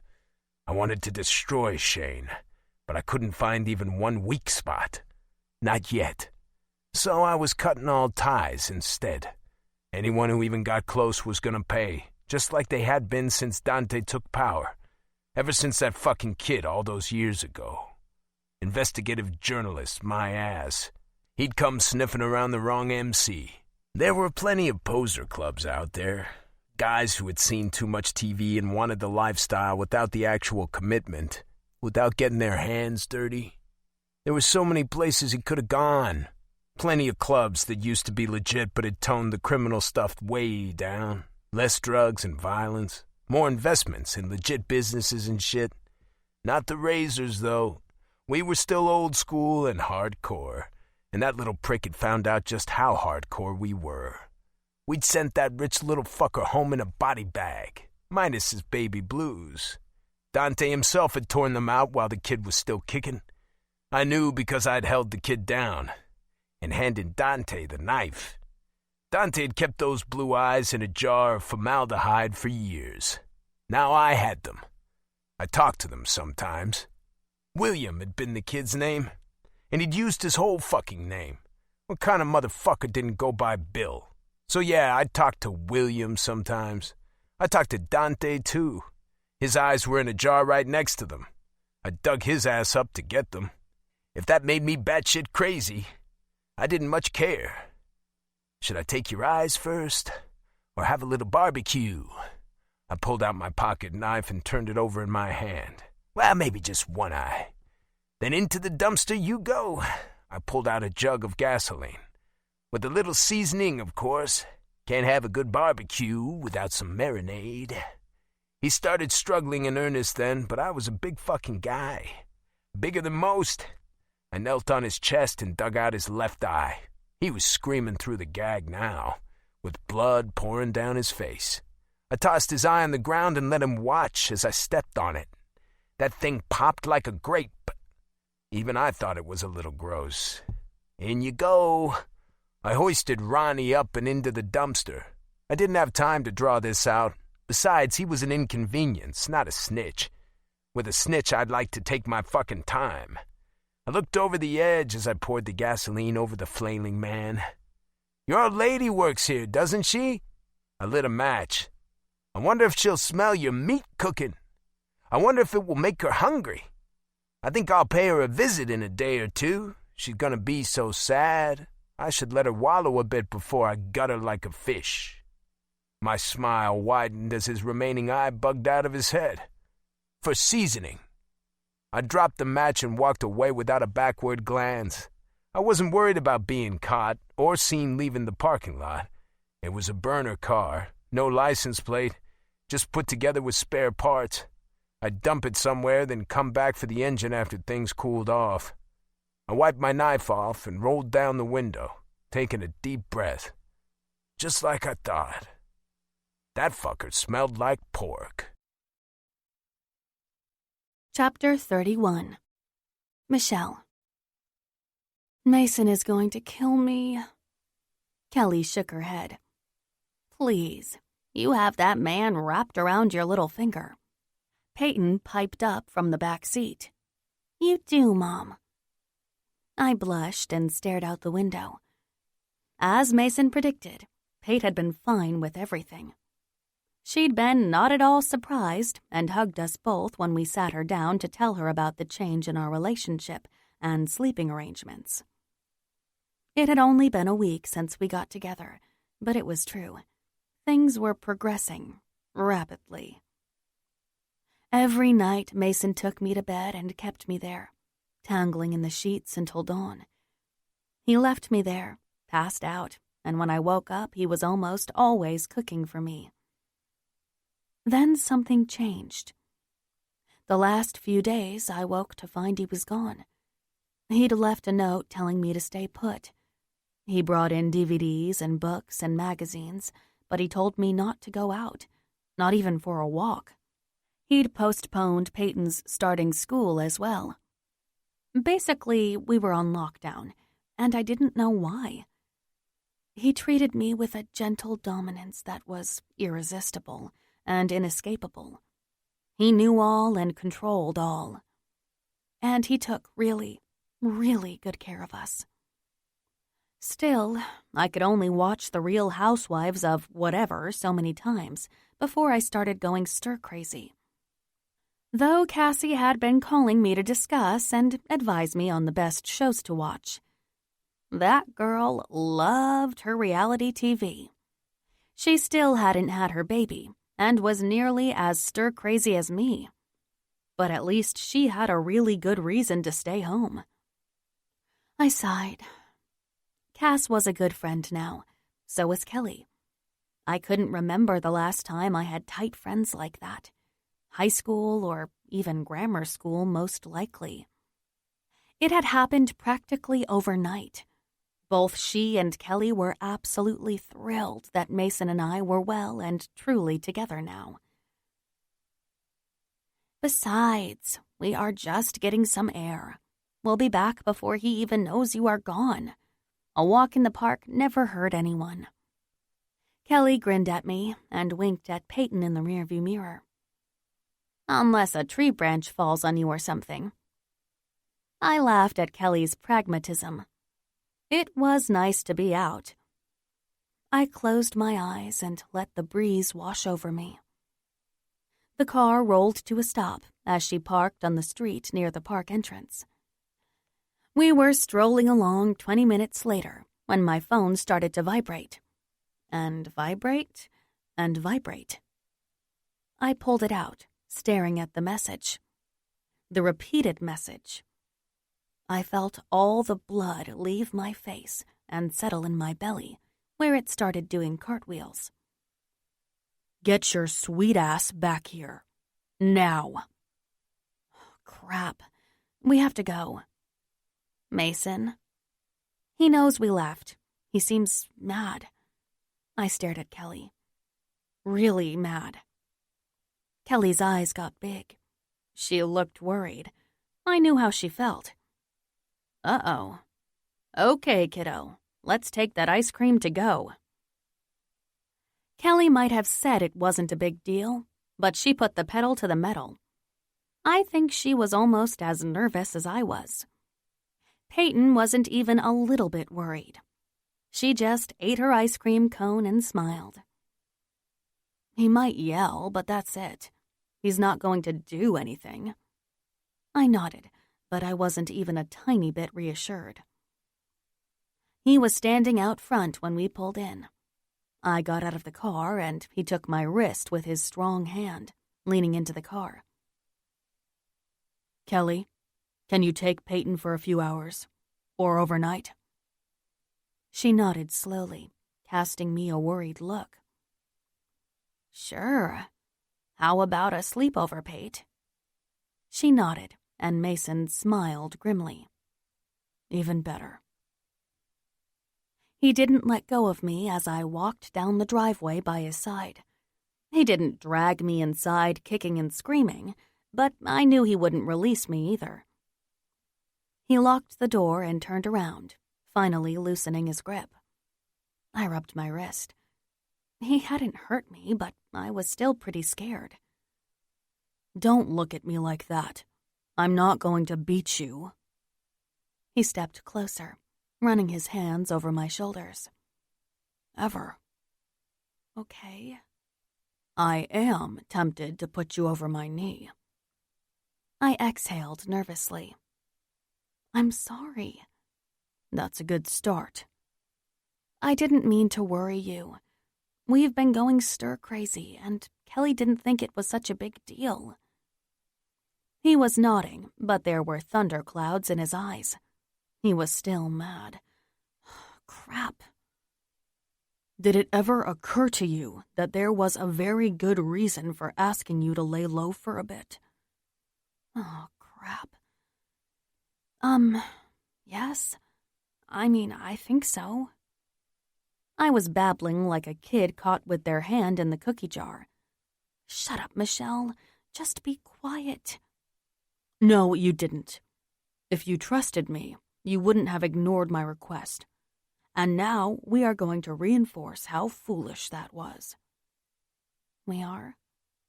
He nodded with a slow smile. It wasn't a nice smile. We are. Oh, okay? That's good, Michelle. Take your medicine like a good girl. That's when I really started to worry about what he had planned. He scooped me up and carried me down the hallway to the bedroom. Chapter 32. Mason. Now, where should we start? I was standing over the bed surveying my handiwork. Michelle was on her hands and knees with her legs tied together at the knees and ankles. Her elbows and wrists were similarly tied. The only good part about this situation was the fact that she was naked. And she looked so hot tied up like that it was making it hard for me to be stern, but I had to. I had to make sure she understood. I knew her position was precarious. I knew she was nervous. And I knew I was probably going to enjoy what was about to happen in a twisted way. That's how upset I was. I ran my hand over her smooth haunch and felt my cock lurch in response. She was so unbelievably gorgeous. I didn't want to hurt her, but she needed to be punished. There had been another murder last week, an old-school club guy from the Hellraisers, but that wasn't the scary part. His wife had been found a few days later, chopped up and burned like the rest. In fact, her murder was more brutal than most of them. It took a particularly twisted fuck to hurt a woman, never mind torture her. It was getting worse, and it was getting closer. Closer to the people I loved, closer to Michelle. She had to be protected. She had to let me protect her. That the killer went after a wife and was showing just how far he would go.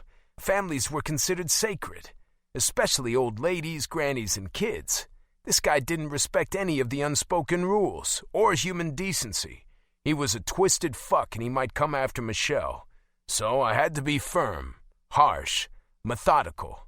I circled my palm on her juicy ass, then I lifted it and brought it down with a hard thwap. She whimpered. I knew it stung. I also wondered if it was making her wet. I slid a finger into her bare pussy just to be sure. Jesus, she was soaked. That was interesting. I brought my hand down again and she moaned. That one was definitely pain and pleasure commingled. I wasn't doing it hard enough to leave a mark, but her ass was turning a nice and rosy shade of red. I spent a little time playing with her slippery, wet pussy. Then I spanked her again and again. Are you gonna run off on me again? I wasn't running. I smacked her even harder this time. I used my hands to make my point. A hard slap between every word I said. Are you going to disappear like that on me again? No! I rubbed her gorgeous ass as a reward. Are you going to trust that I have your best interests at heart? Yes! I had my hand lifted, and then I realized I didn't want to spank her again. It was a little more rough than playful, and I was angry enough that I worried I might hurt her. But if she ever wanted to try it when I wasn't upset, well, I would be more than interested, especially considering how sopping wet her pussy was. I pulled my pants off and lined my cock up with their silky folds. I put one hand on her ass and grabbed her hair with the other. Fuck! I grunted as I slid deep inside her with one thrust. I was gonna fuck her hard. Later I'd be gentle. But I was still scared from finding the house empty, still furious at how helpless that made me feel. Christ, Michelle, you shouldn't feel this good. She whimpered as I pulled her hair back a little more, arching her back. She looked hotter than the 4th of July in that position. Not that she didn't ever look less than scorching. For a long time, the only sounds in the room were our flesh slapping together as I rode her hard. I had started out wanting to punish her with my cock. Now, I just couldn't help myself. I was fucking my heart into her, fucking safety into her, fucking my goddamn soul as far as I could get into this perfect, precious woman.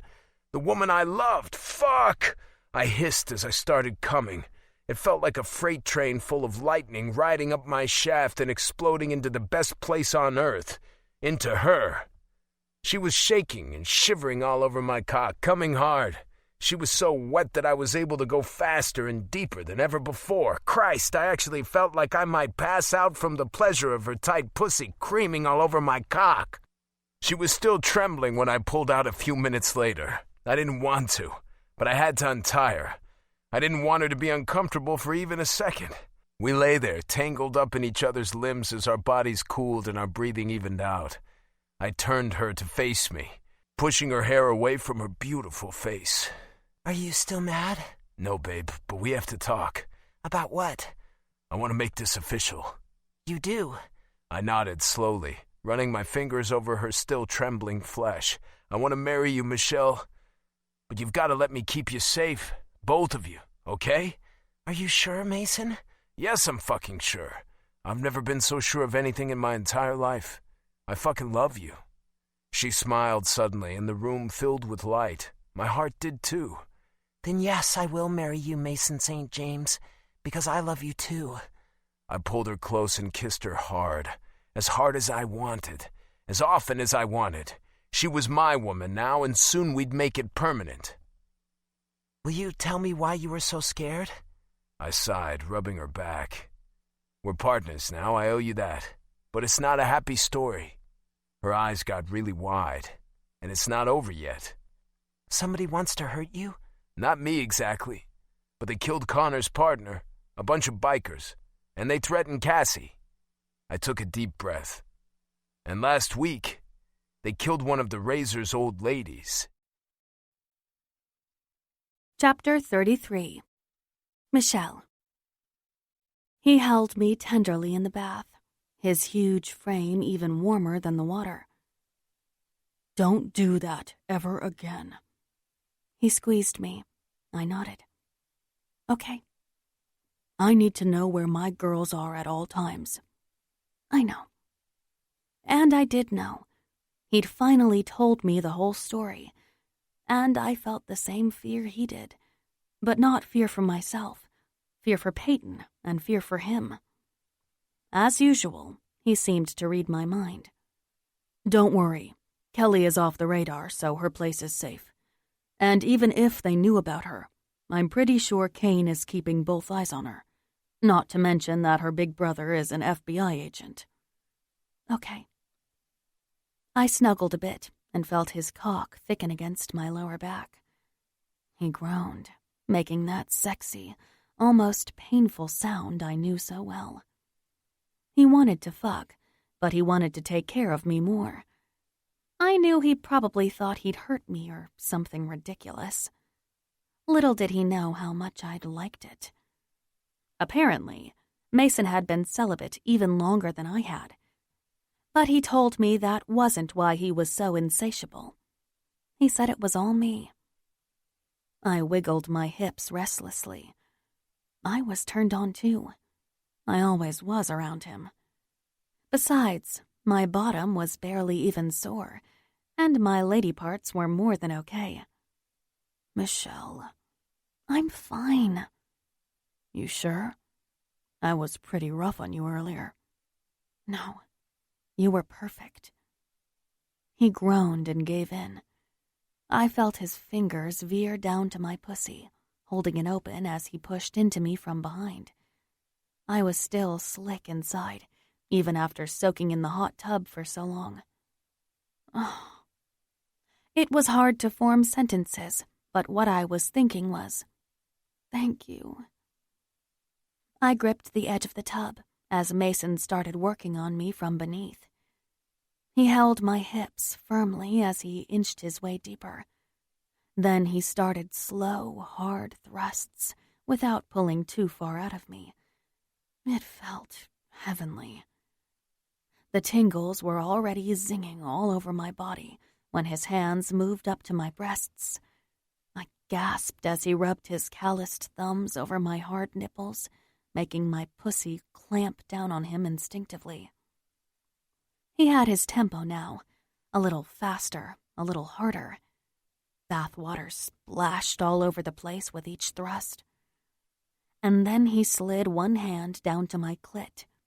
His finger brushed my most sensitive spot, once, twice. My body arched out of the tub as the orgasm hit me.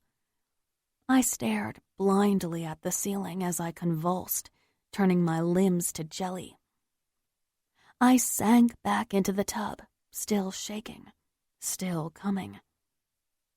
Mason kept fucking me through it all, kept toying with my tits and my clit, kept the steady rhythm of his hips. I never really stopped coming over the next 20 minutes or so. But when I felt his shaft expand inside me, I knew we were about to come together. Hard. The sexy moan he made in my ear was enough to send me over the edge. Mason hissed in pleasure as he came, his hands holding me firmly in place on his cock. I knew he wanted to make a baby. He'd told me many times late at night when he held me close in between making passionate love to me. I hadn't said anything yet, but I had stopped taking my pill. 3 days ago, to be exact. As his seed flooded me, I smiled. This could be it. This could be the start of another child. I have to tell you something. Mason was half-dressed and standing behind me, combing my long, wet hair for me. I loved when he did things like that, taking care of me. He was so good at it. Our eyes met in the mirror. He didn't say a word, just cocked his eyebrow. I went off my pill. He stared at me for a half second. I thought he might be scared, or angry. I realized I probably should have told him in advance. My heart was racing as our eyes connected in the mirror. And then he smiled, a smile of pure joy that lit up his craggy, impossibly handsome face. He let out a whoop and pulled me into his arms. He lifted me up, squeezing me hard. Then he kissed me, finally setting me back on my feet. I wasn't sure you wanted to. I poked his chest and smiled up at him. You dropped enough hints. Well, maybe I wasn't subtle. I didn't know if you wanted a family with an old coot like me. With you, I want everything. He closed his eyes, and I saw that he was close to tears. His eyes were shining as he leaned his forehead against mine. Me too, Michelle. I want everything too. In fact, he lowered himself to his knee and took my hand. Will you marry me, Michelle? He reached into his jeans and pulled out a box. The tears started flowing before he even opened it. Inside was a ring. It was simple. A plain gold band with a square-cut emerald on top. It was classic and subtle, but oh, so sparkly. It was perfect. Not that it mattered. I would have married Mason if he offered me a rubber band to wear on my finger. Yes, yes, Mason. I will marry you. He slid the ring onto my finger and stood, pulling me close. He caressed my face with one hand and my ass with the other. Well, aren't I the luckiest son of a bitch alive? 6 months later. Mason. The backyard was filled to capacity. Friends, family, and of course plenty of the untouchables were there to watch us tie the knot. Everyone had to scoot past Michelle's new car to get here, and her old one. It still had on the boot. I kept trying to get rid of it, but my soon-to-be wife was sentimental about that sort of thing. Shorty was standing at the back door in a black suit, waiting to walk Michelle down the aisle. Connor and Cassie were there with their new baby, and Daniela was the flower girl in her pretty white dress. Well, one of them. Peyton was a little nervous, she had confided to me. But she didn't want her mother to know. She didn't want Michelle to worry. None of us did. Not just because it was her big day, mostly because of the baby she was carrying. It had not been an easy pregnancy so far, and the doctor had told us it might be her last. That didn't matter to me. I just wanted her safe and sound. I felt guilty every time the doctor got a worried look. The baby seemed to be all right, but Michelle's blood pressure had been all over the place. I was cooking without salt, healthy organic food for my woman and my child. My adopted child as well, naturally. That's right, Peyton was officially mine now too. So when the music started, I got to watch my 2 daughters walk down the aisle. One goddaughter and one adopted daughter, neither of which I would have loved any more than I already did. Not even if they'd been my own flesh and blood. Not even if I'd given birth to them myself. Kelly and Cassandra were beautiful bridesmaids in pale blue, Connor and Kane were my best men, both wearing light gray suits, and Bezos was the ring bearer. It was perfect. Or at least it would be if we could keep Connor from tearing Kane to shreds every time he looked at Kelly. And the man wasn't really looking anywhere else. But none of that was my problem. Today I was watching all my dreams come true, every single damn one of them. I smiled and nodded, openly grinning for the adorable flower girls and Cass and Kelly. The moment Michelle stepped out of the back door and onto the deck, my perception shifted dramatically. The wedding was no longer just perfect, it was heavenly. She took Shorty's hand as he helped her down the steps leading to the patio where the temporary aisle began. An angel was walking towards me with all the love in the world shining in her eyes. She was mine. This angel walking towards me in a simple white gown was mine. Her long auburn hair was lifted at her temples, falling gracefully over her shoulders. Her beautiful face had just traces of makeup with her lips tinted a pretty berry. The swollen curve of her belly only served to make her more beautiful. She had given me everything. Her love, her daughter, and now another child. Not to mention the woman still made me want to break the bed. I imagined she always would. Of course, she wasn't working at the jar anymore. Having a difficult pregnancy, it wasn't worth the risk she'd overtire herself being on her feet all day like that. She'd spent the last few months earning her GED and looking after Pate and the animals. And in just a few weeks, she was starting college. But she was still working for the family business. As of right now, she'd taken over doing my books. She came in a few times a week and sat in my comfy chair to organize me. She told me she'd always had a flair for math, and she hadn't been exaggerating. I loved the days she came in, with me driving her back and forth, of course. I told her she looked like a queen, overseeing her kingdom. The jar was ours now. I put her name on everything. The house, the bar, the bank accounts. Hell, if I could, I'd tattoo her name directly onto my heart. I stood there, transfixed, as Shorty placed her hand in mine. Then I smiled and pressed a quick kiss on her lovely lips. Generally, we wait until after the ceremony for the kiss. The crowd laughed, and Reverend Davies gave me a stern look. He didn't mean it, though. The man might have a collar, but he wore it under his leather. That's right, our club had our very own holy man. The man might be religious, but he was a gearhead through and through, one of our best mechanics. He taught me a thing or two when I was new to the club. He liked to bless the bikes he worked on, too. Holy man or not, the man loved making a joke at my expense. Not that I was surprised. We'd been taking the piss out of each other for almost 20 years now. Why should it stop for my wedding day? He winked at Michelle and cleared his throat. We're gathered here today to join this man and this woman in holy matrimony. Now, I've known Mason for a long time, and I'll be honest, I would never have predicted this day. You, young lady, are a miracle worker.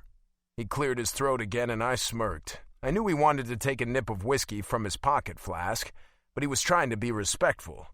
Not only do you look like a bona fide angel of mercy, you lucky son of a bitch, he said to me under his breath before turning back to Michelle, but you've taught this man that he has value, that he deserves love, something the rest of us have known all along. I felt a sudden wetness in my eyes, completely unexpected. I'd known he'd make a few jokes at my expense, but something like this? It hadn't even crossed my mind that the surly Rev would try and get me by making me cry. He winked at me and continued. So, Michelle, now I have to ask you. Don't feel pressured to say yes. There are always older and more distinguished fish in the sea. I coughed to cover my laugh, amazed that he was hitting on my bride mid-ceremony. Do you take this man to be your lawfully wedded husband, to have and to hold, for better and for worse, in sickness and health, until death do you part? I do. He turned to me. Do you take this woman to be your lawfully wedded wife, to have and to hold, for better and for worse, in sickness and health, until death do you part? I do. My voice was a bit huskier than usual, the emotions raw and real and obvious for everyone to hear. Michelle was smiling at me, though, and that beautiful smile made everything all right. Every damn time. Well then, I suppose I have no choice but to pronounce you husband and wife. You may kiss the bride." I pulled her close and dipped my head to hers. I kissed her soft lips gently, trying to control the passion that rose up whenever she was in my arms. The crowd whooped and hollered, but I wasn't done kissing my wife. I slanted my lips over hers and even used a little tongue. I didn't have a choice about it.